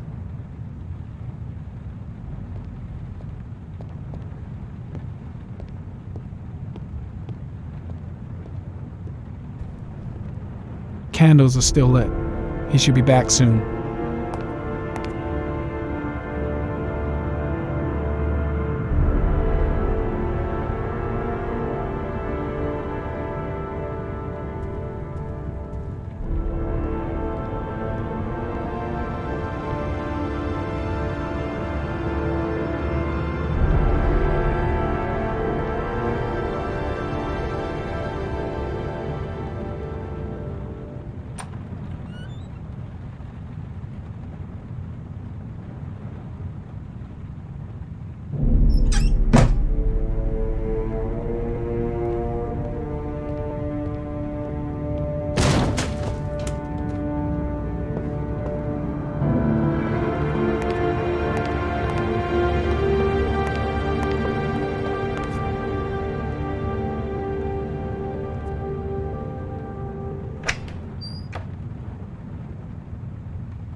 Good timing, Nathaniel. Just the man we're looking for. Angels and ministers of grace defend us.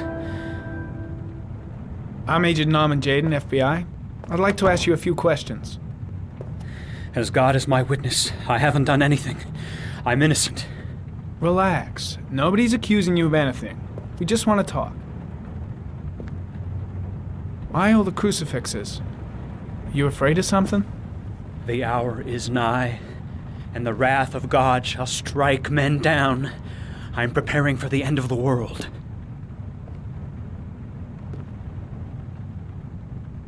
Where do you work, Nathaniel? You have a job? My sole occupation is praying to the all-merciful Lord for the salvation of humanity.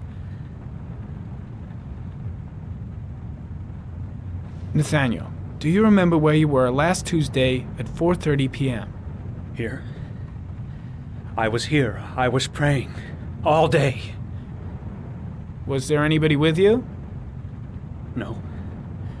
No, I was alone. What about the voices, Nathaniel? Do you still hear the voices? We know who talks to you, don't we, Nathaniel? Or we both know who talks to you. Don't speak that name. What does he say to you, Nathaniel? I can't talk about it. You mustn't talk about it. He orders you to go and find new prey, doesn't he? He needs more and more. No. No! You mustn't mention him. You'll bring him here. He told you to go and find that kid in the park. The voices tormented you all night long. You wanted them to stop, didn't you, Nathaniel? Stop! Stop! That's enough!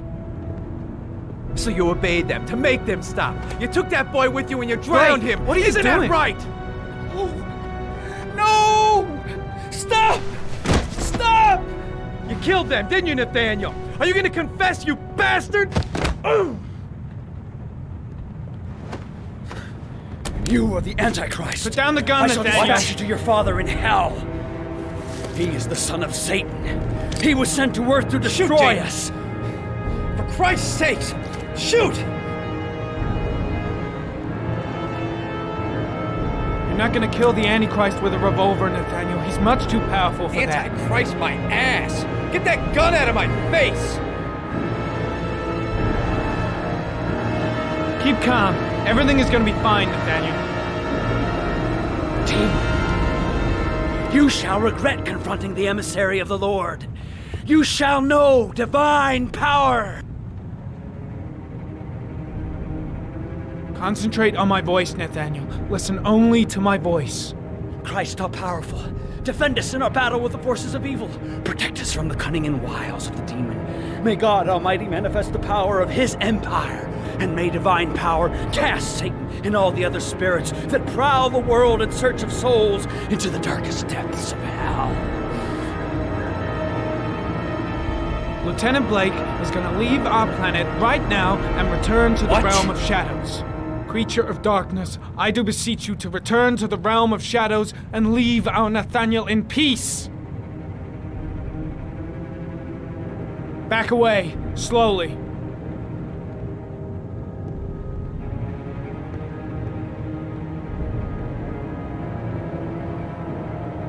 Now drop the gun. Drop it, Nathaniel.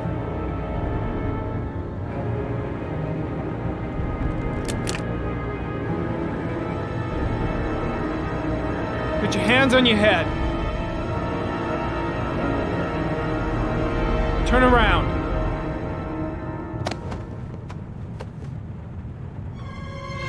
Motherfucker! In the name of the Lord, I exorcise thee, Satan. Okay, freak, the show's over. You're under arrest. Pretty damn cool under the circumstances. I would have just shot him. A gun isn't the answer to every problem, Blake. Maybe not, but most of the time it helps.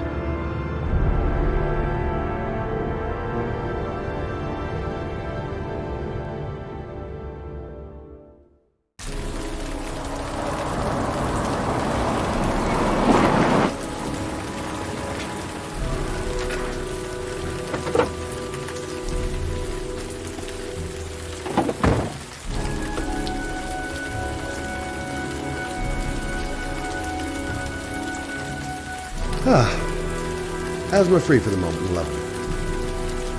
Good old inhaler in my pocket, just in case. Susan Bowles, mother of the Origami Killer's latest victim. Maybe she knows something about the circumstances surrounding her son's death.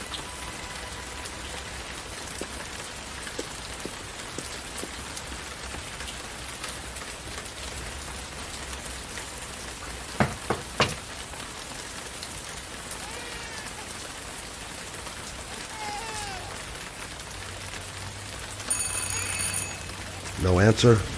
Baby screaming inside. Not a promising start.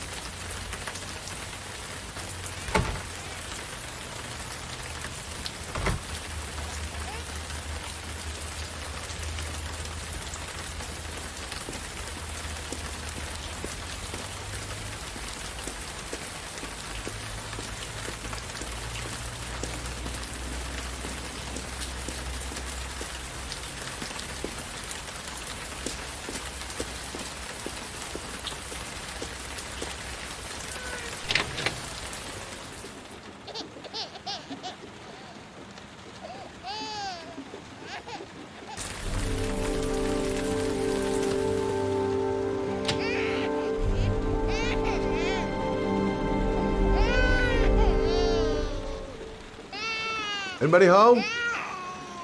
Mrs. Bowles?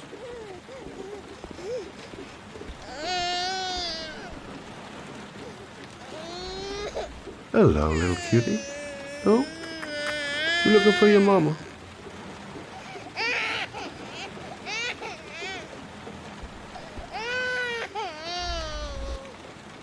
Oh, Jesus.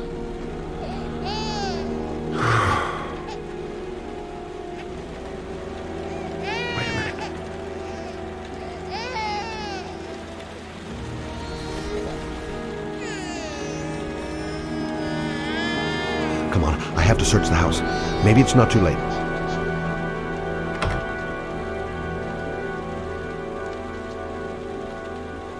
Mrs. Bowles? Mrs. Bowles, are you there?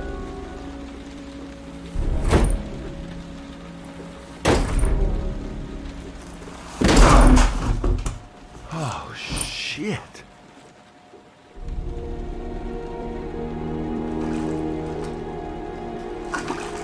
Mrs. Bowles! Mrs. Bowles, can you hear me? Wake up! Wake up!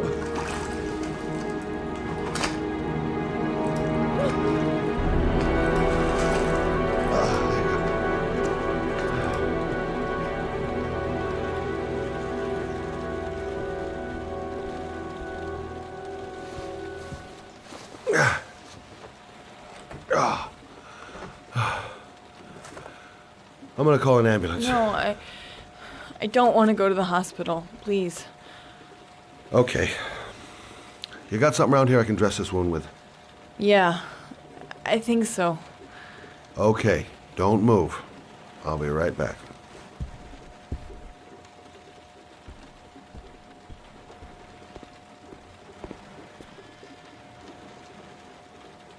Let's see. I need this, and this, and this.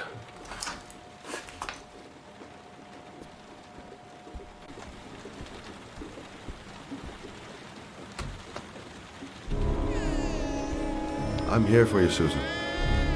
You'll be all right. I'll take care of you.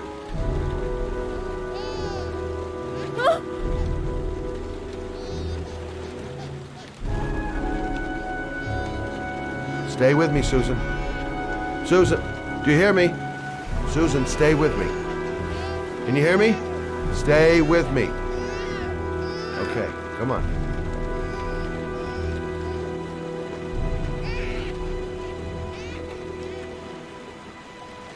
There, I done what I can. That should stop the bleeding. Well, luckily the wounds aren't too deep. Hey, how are you feeling? You okay? My baby. My baby needs me. Right. You stay there. I'll take care of the baby. Okay? Do you know what to do? With a baby, I mean. I'm a private eye. There's nothing I can't do. Her name is Emily. Gotcha.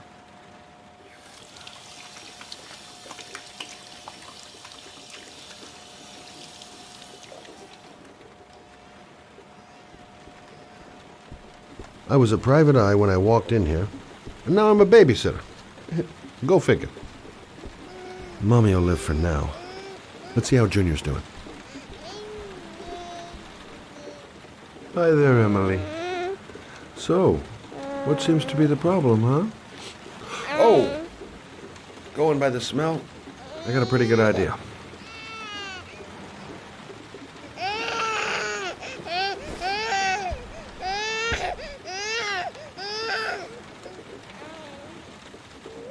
Okay. How do you do this again?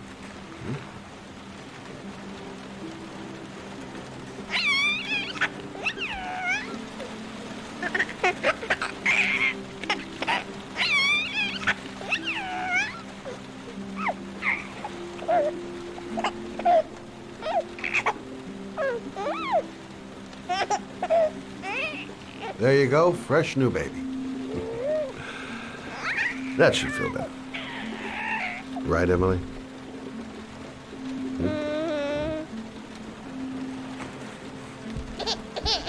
Hey, what's the matter? I thought we solved the problem.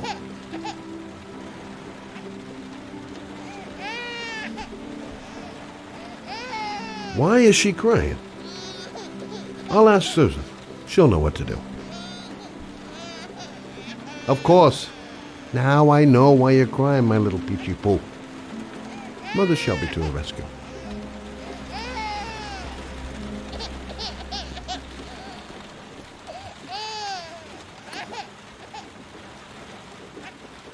I guess I better warm this thing up.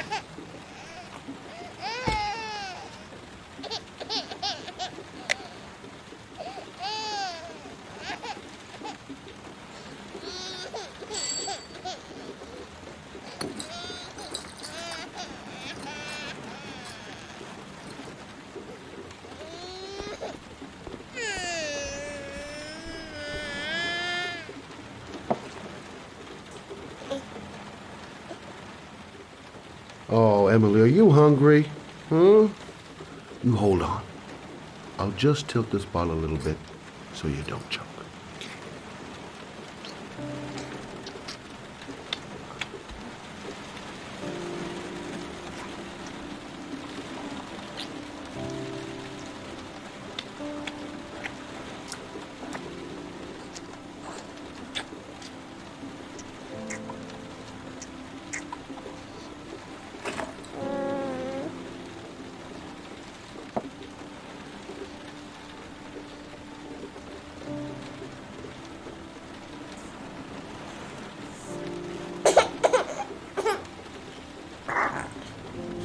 Oh, good job, Emily.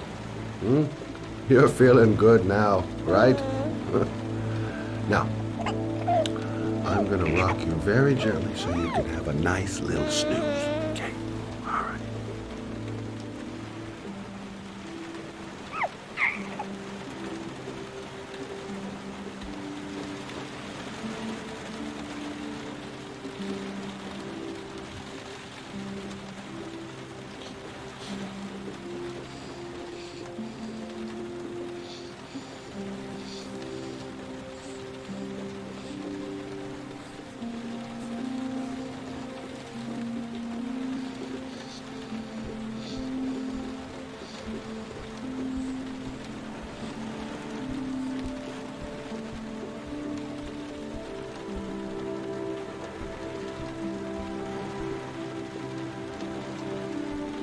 Thanks for looking after my baby.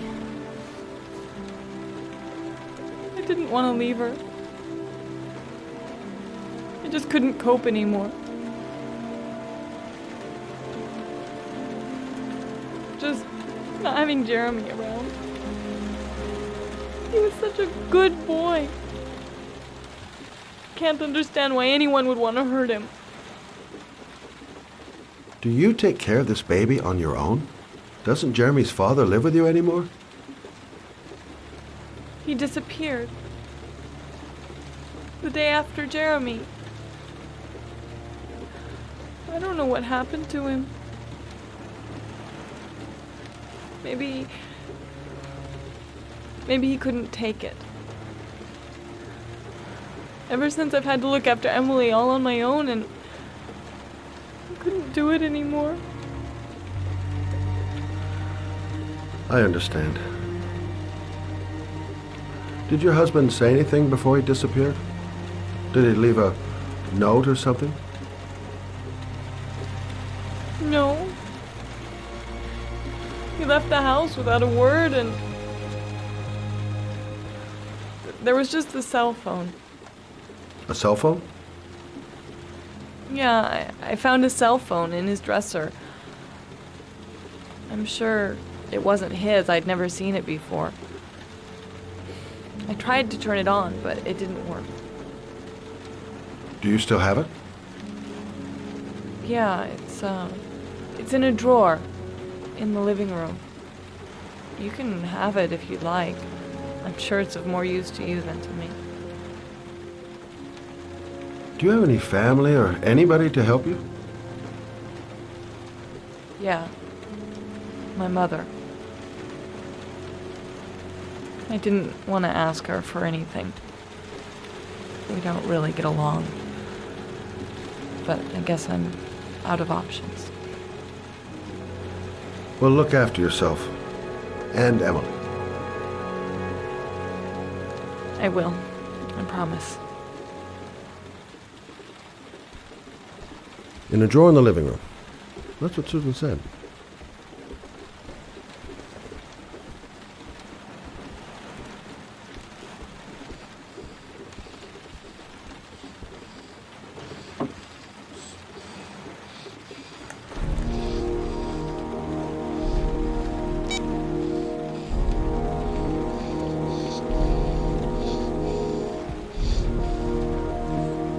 Good luck, Emily. You take care of your mama.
The parking lot ticket and the origami figure leads to this garage. What am I gonna find here? Can't stop thinking about that well. Sean seemed exhausted. But at least he's alive. I'll do anything to get him out of there. Excuse me? Hey! Oh! Huh. Sorry. Didn't see you.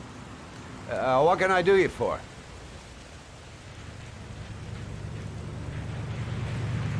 I'd like to get my car.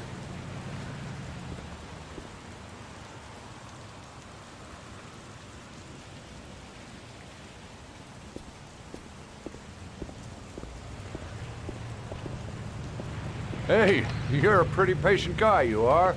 That car's been there for 2 years. We took it out for a drive every month and checked the tires and batteries, just like you said. Here, it's the 3rd floor down. The service elevator is at the far Thanks. end of the garage. Now, you have yourself a good one, Chief. Have I been here before? Don't remember it. Car's been here for 2 years. What does that mean?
Your destination is 4 miles from here. Leave the parking lot and take the first right.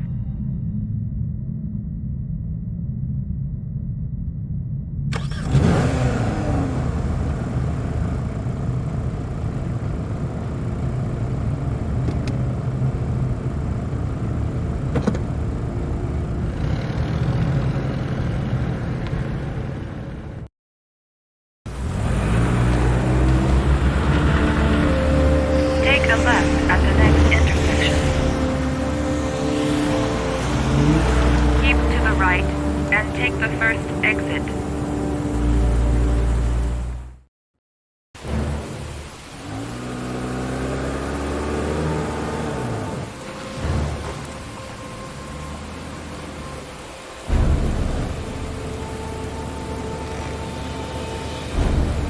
You have reached your destination.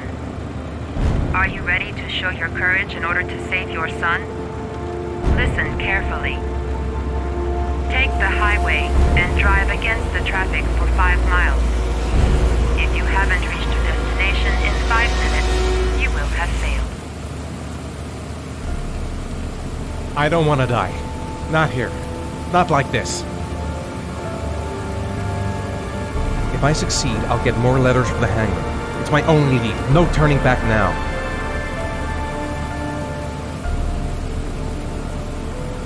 Can't stop my hands shaking. I'm not going to make it. I'm not going to make it. I can do it. I'd do anything to save my son.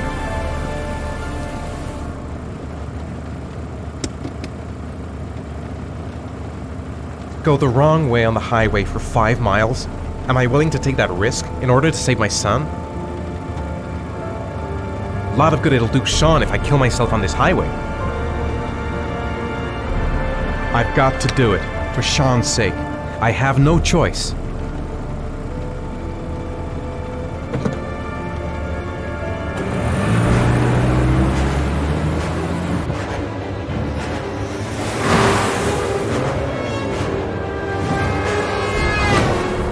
Come on!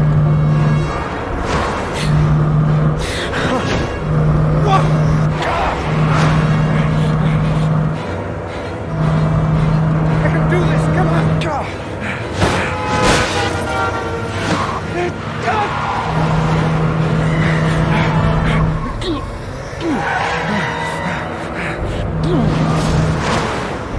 You still have 4 miles to go before you reach your destination.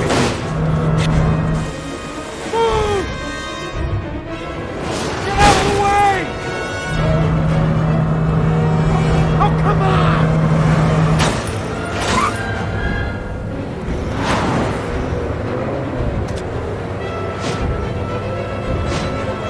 You still have 3 miles to go before you reach your destination.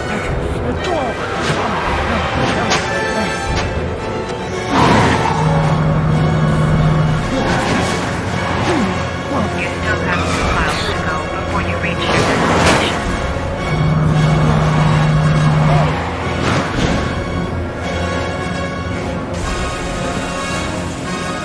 Come on!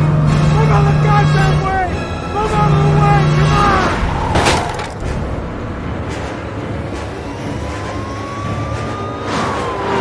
You still have 1 mile to go before you reach your destination.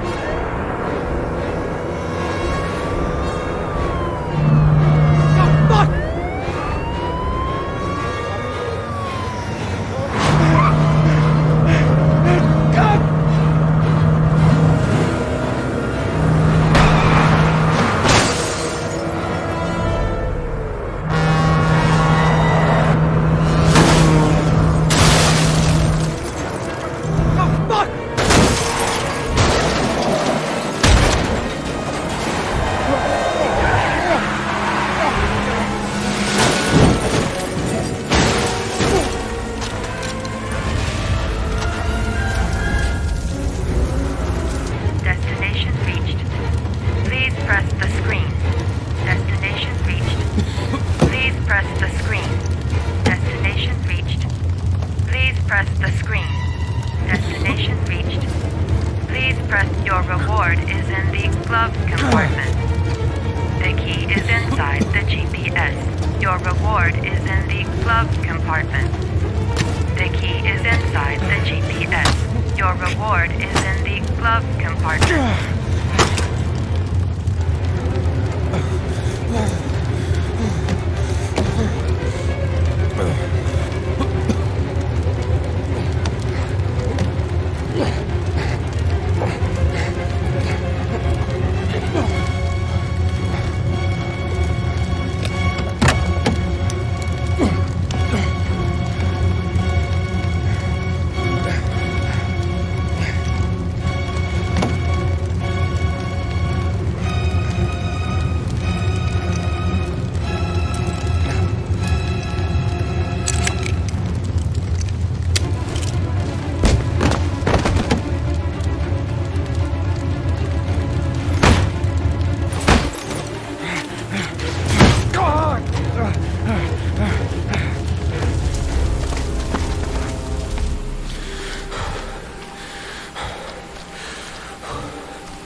The atmosphere here is one I'm of worn concern, out. as there is still no I've gotta news sleep. of 10-year-old Sean Mars, who The disappeared reception. yesterday.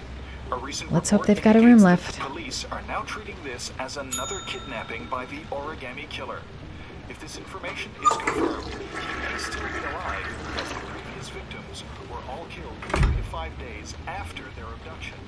Obviously, time is running out fast for the investigators Hello there, trying to sweetheart. find the child. What can I do for you? For ICN. I'd like a room. For you? Anything. Feeling the register.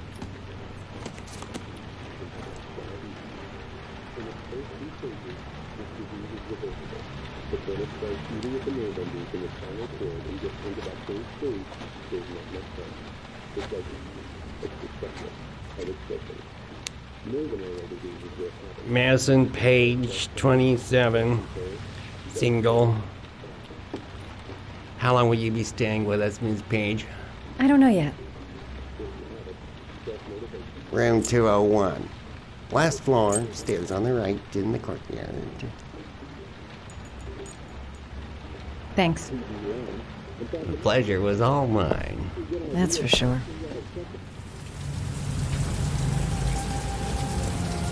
That obnoxious receptionist better not have a spare key to my room. The thought of it leaves me in a cold sweat. Room 201. Stairs on the right, last floor.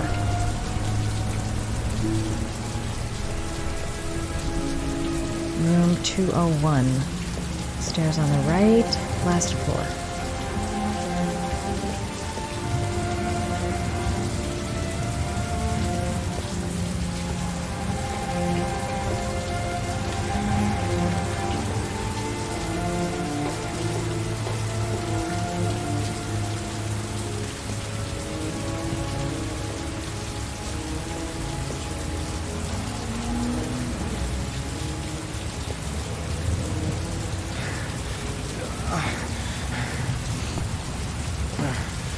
Sir? Are you all right? I'll call an ambulance. No ambulance. You're badly hurt. You need a doctor. Please, just help me to my room. It's number 207.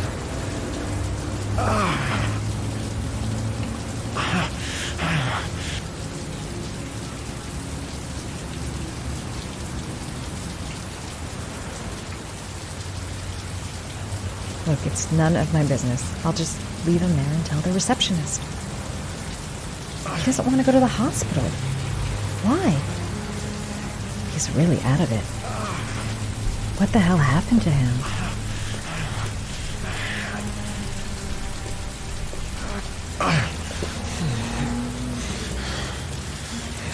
Have you got the key?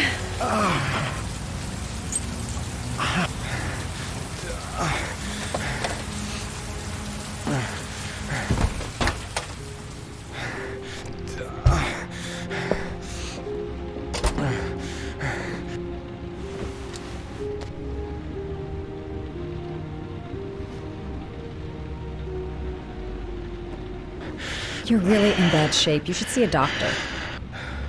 Must have one, maybe two broken ribs. It's not fatal. But it's sore as hell.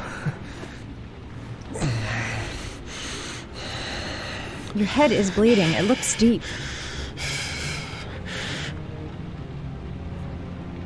He's in trouble. I can't just walk away and leave him like that. I'll help him first and ask questions later.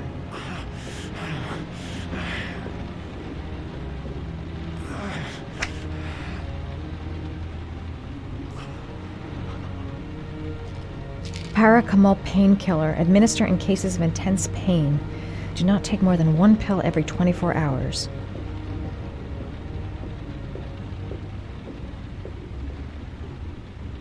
Here. Take this. It should do you some good. It's a painkiller.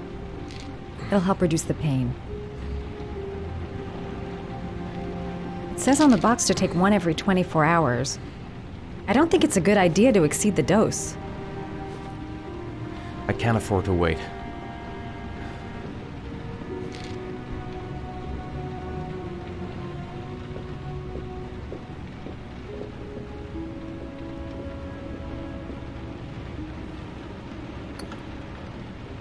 I should disinfect his cuts.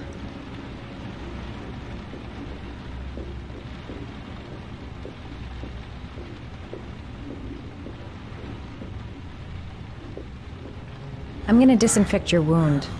This might hurt a little.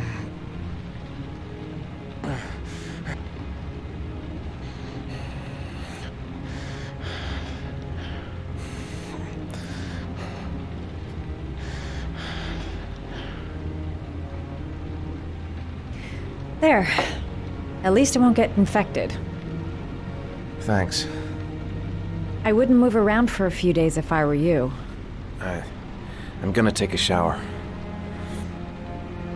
All right, let me help you.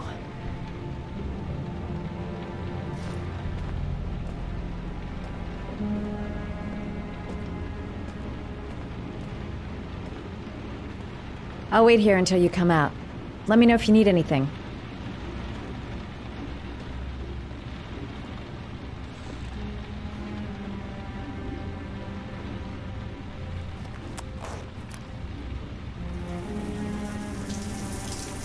Talk to me. That way I'll know if you pass out. What's your name? Madison. Are you staying in the hotel? No, I live in town. I suffer from chronic insomnia. I seem to only be able to sleep in motels. Don't ask me why. Whenever I get too exhausted, I come and spend a night here. I'm just passing through. And what else do you do, Madison? Apart from fixing up strangers. I'm a photographer. I take pictures of furniture for fashionable design magazines. And you? I'm an architect.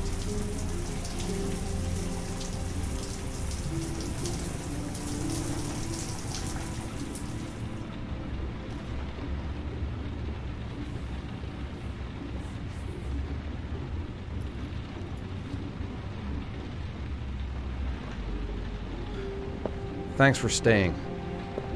I feel a lot better now. Okay. I better get going then.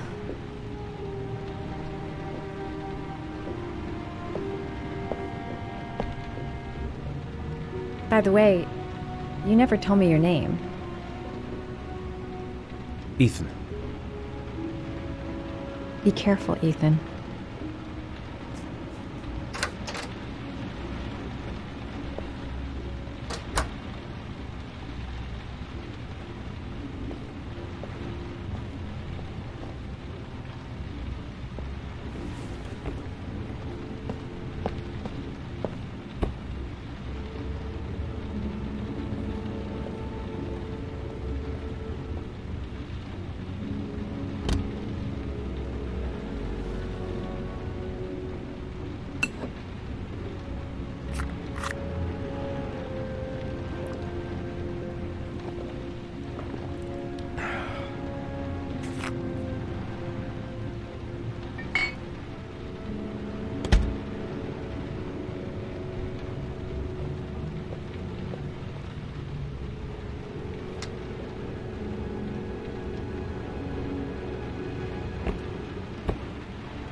Why didn't you shoot? Sorry? Well, back there. Nathaniel could have had a gun. Could have killed me. Why didn't you shoot? I prefer to have all the information before I make a decision. I try to make rational choices when possible. Oh, come on, you had a fraction of a second to react. You could have whacked me before you had time to move. Oh, I'm sorry. I thought you were a tough guy. A street cop who's been through the mill. I didn't think you'd scare so easily. Why don't you fuck off, Norman?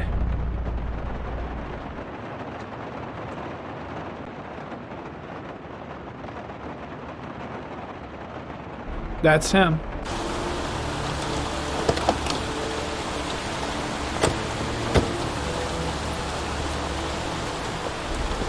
Miroslav Korda? Yeah? Lieutenant Carter Blake, I'd like to ask you some questions.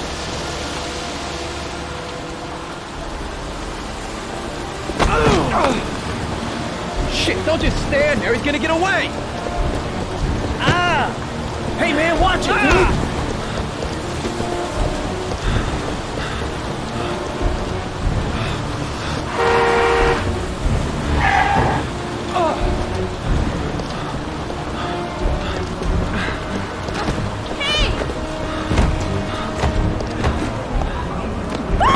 Hey, watch it, man! Whoa!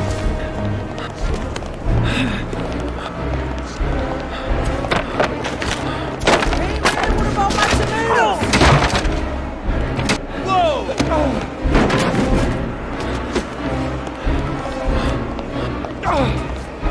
Hey, man, watch it!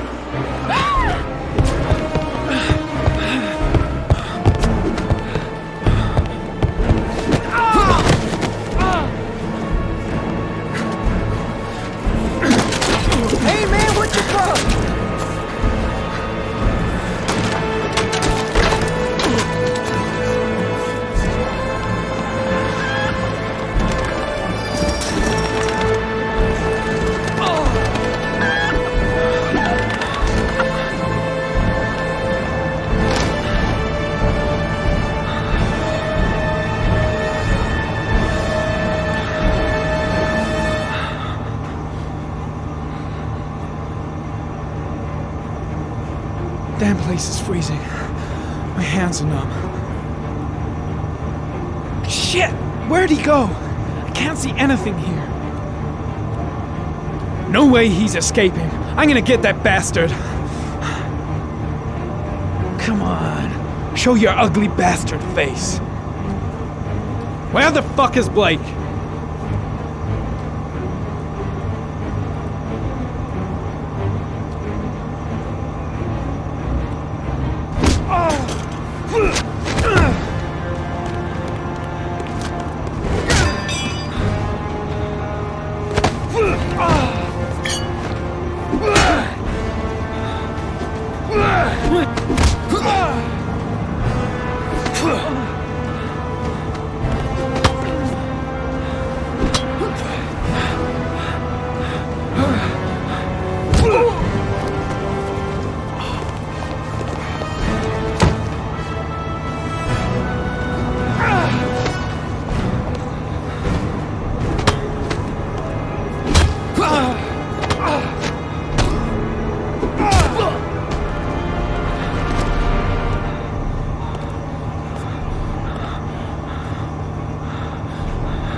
This time it looks like we got our Origami Killer.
Can't breathe with this goddamn humidity.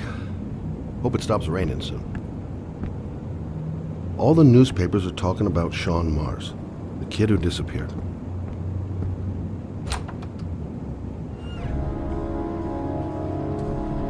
I needed the rest. I haven't been sleeping well since the murder started up again. I've seen the parents of all the victims, and all I've come up with is this telephone and a box of origami figures.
You said I could contact you if I remembered anything.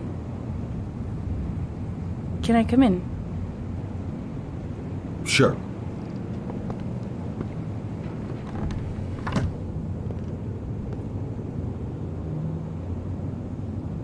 Let me take your coat.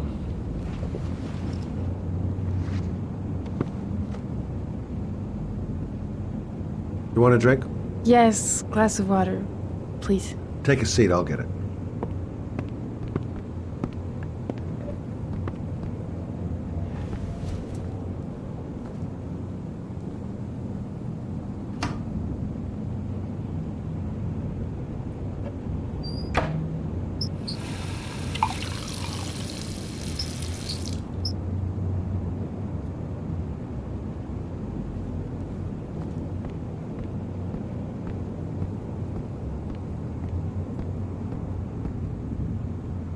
Thanks.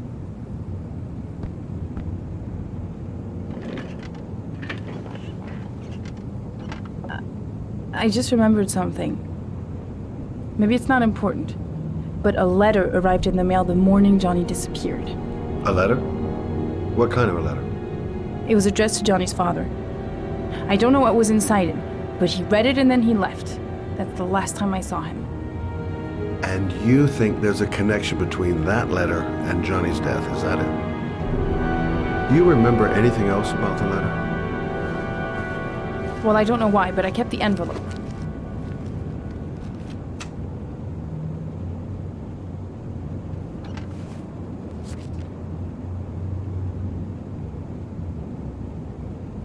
Nothing particular.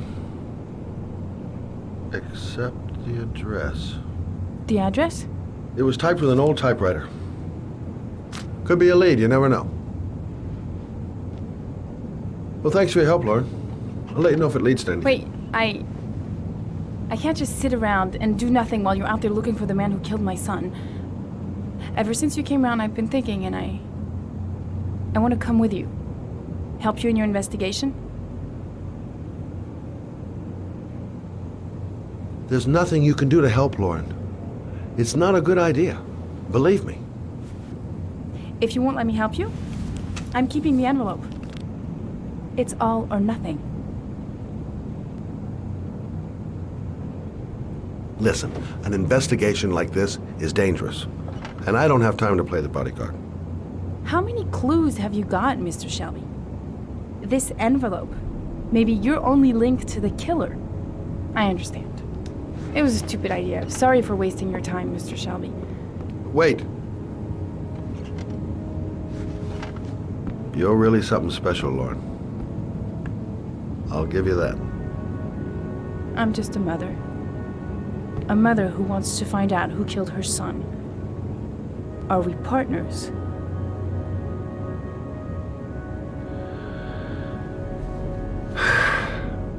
We're partners.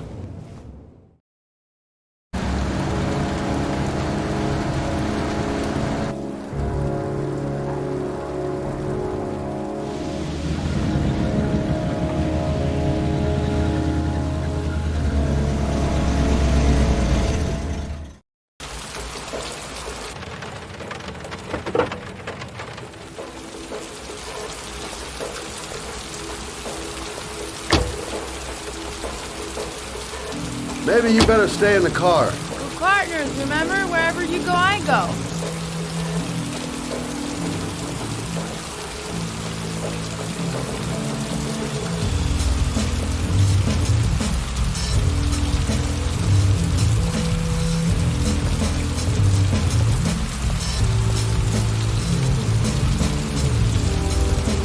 What are we doing here? We come to see Gordy Kramer. Kramer? The bigwig tycoon from Kramer Construction? No, his son. You think maybe he's the Origami Killer? For now, I just have a few questions that need answers. Security all over the place. I would say Gordy's just a little bit paranoid. Security guard earned his payoff. Seems there really is a party going on tonight. Stupid to bring Lauren. I don't do partners too well. All that just to get my hands on that stupid envelope.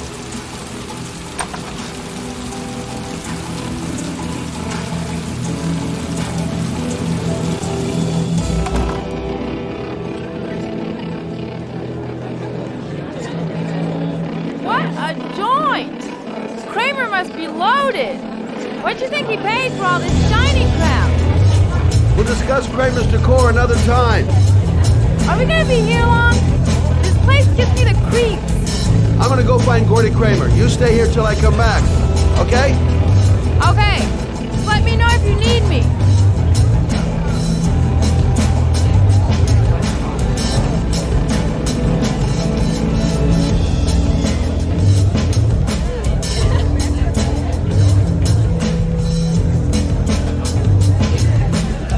Hi!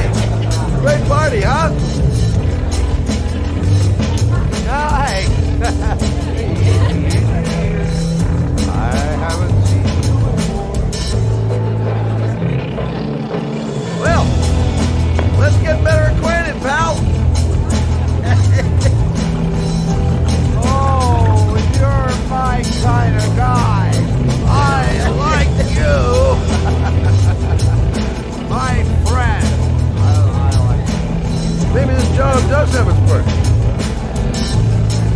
Now I got me a new friend.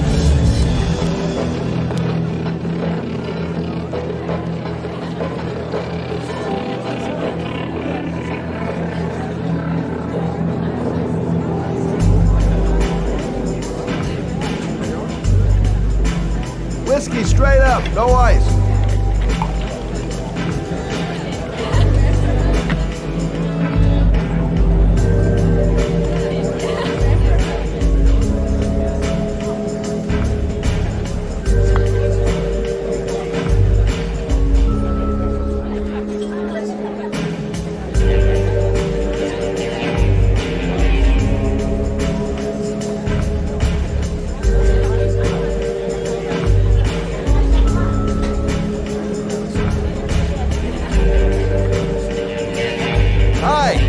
For Gordy. You know where he is? I saw him a while back. You'll be lucky to see him. He rarely hangs out down here with his guests. Oh, really? Why bother throwing a party then? Why don't you go ask him?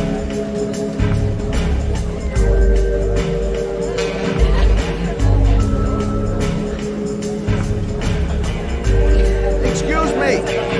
I'm looking for Gordy. I saw him going upstairs a while ago. I'd be surprised if he comes down again this evening.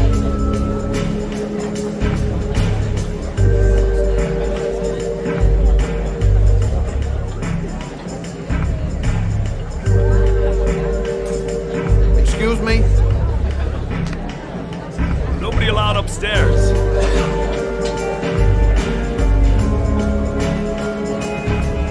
Look, you just tell him that Scott Shelby wants to speak to him. Okay? You're starting to piss me off, man. Now beat it before I get angry.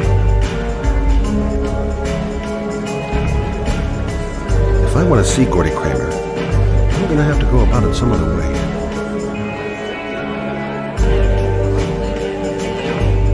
Whoa! You see that guy over there? Do you know what he said about you? What'd he say? The bastard! I'll sort him out! You motherfucker!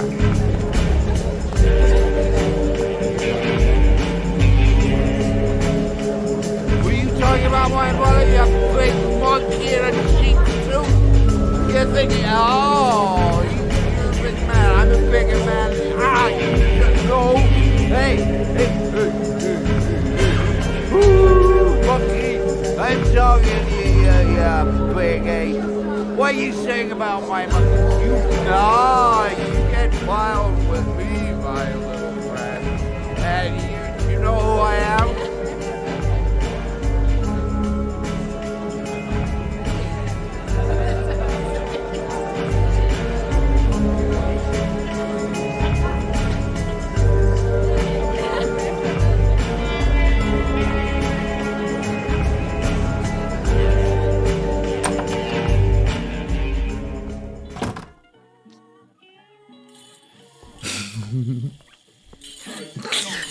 Mr. Kramer? Shh! This is the best part. My name is Scott Shelby. I'm a private detective. I'm investigating the case of the Origami Killer. I'd like to ask you a few questions.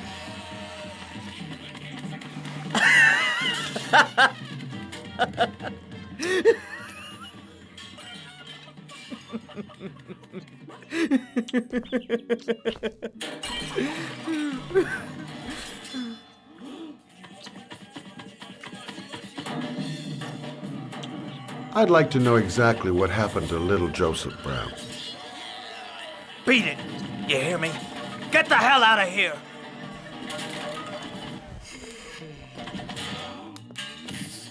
What do you want? A witness saw little Joseph Brown get in the back of your limousine. That was the last time anybody ever saw him. Now, I know you've been arrested and interrogated until your father made a little phone call and the file was closed. I'd like to hear your version of the facts. The kid was lost. I just offered to drive him home. The police arrived, I explained the misunderstanding, and I was released. End of story. Nothing to get excited about, right?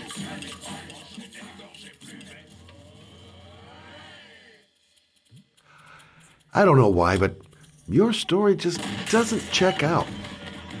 You're giving me the crap now. Tell me something I can't believe.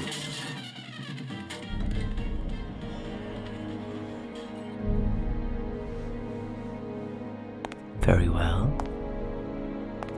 I'm the Origami Killer. I get my victims into my car. I drown them in rainwater. Then I dump them on a wasteland with an origami figure in one hand and an orchid on their chest. I do that because I'm bored, Mr. Shelby. And it's a creative and entertaining way of having fun. Is that good enough for you? Or do you want more? This interview is over. Get rid of this clown!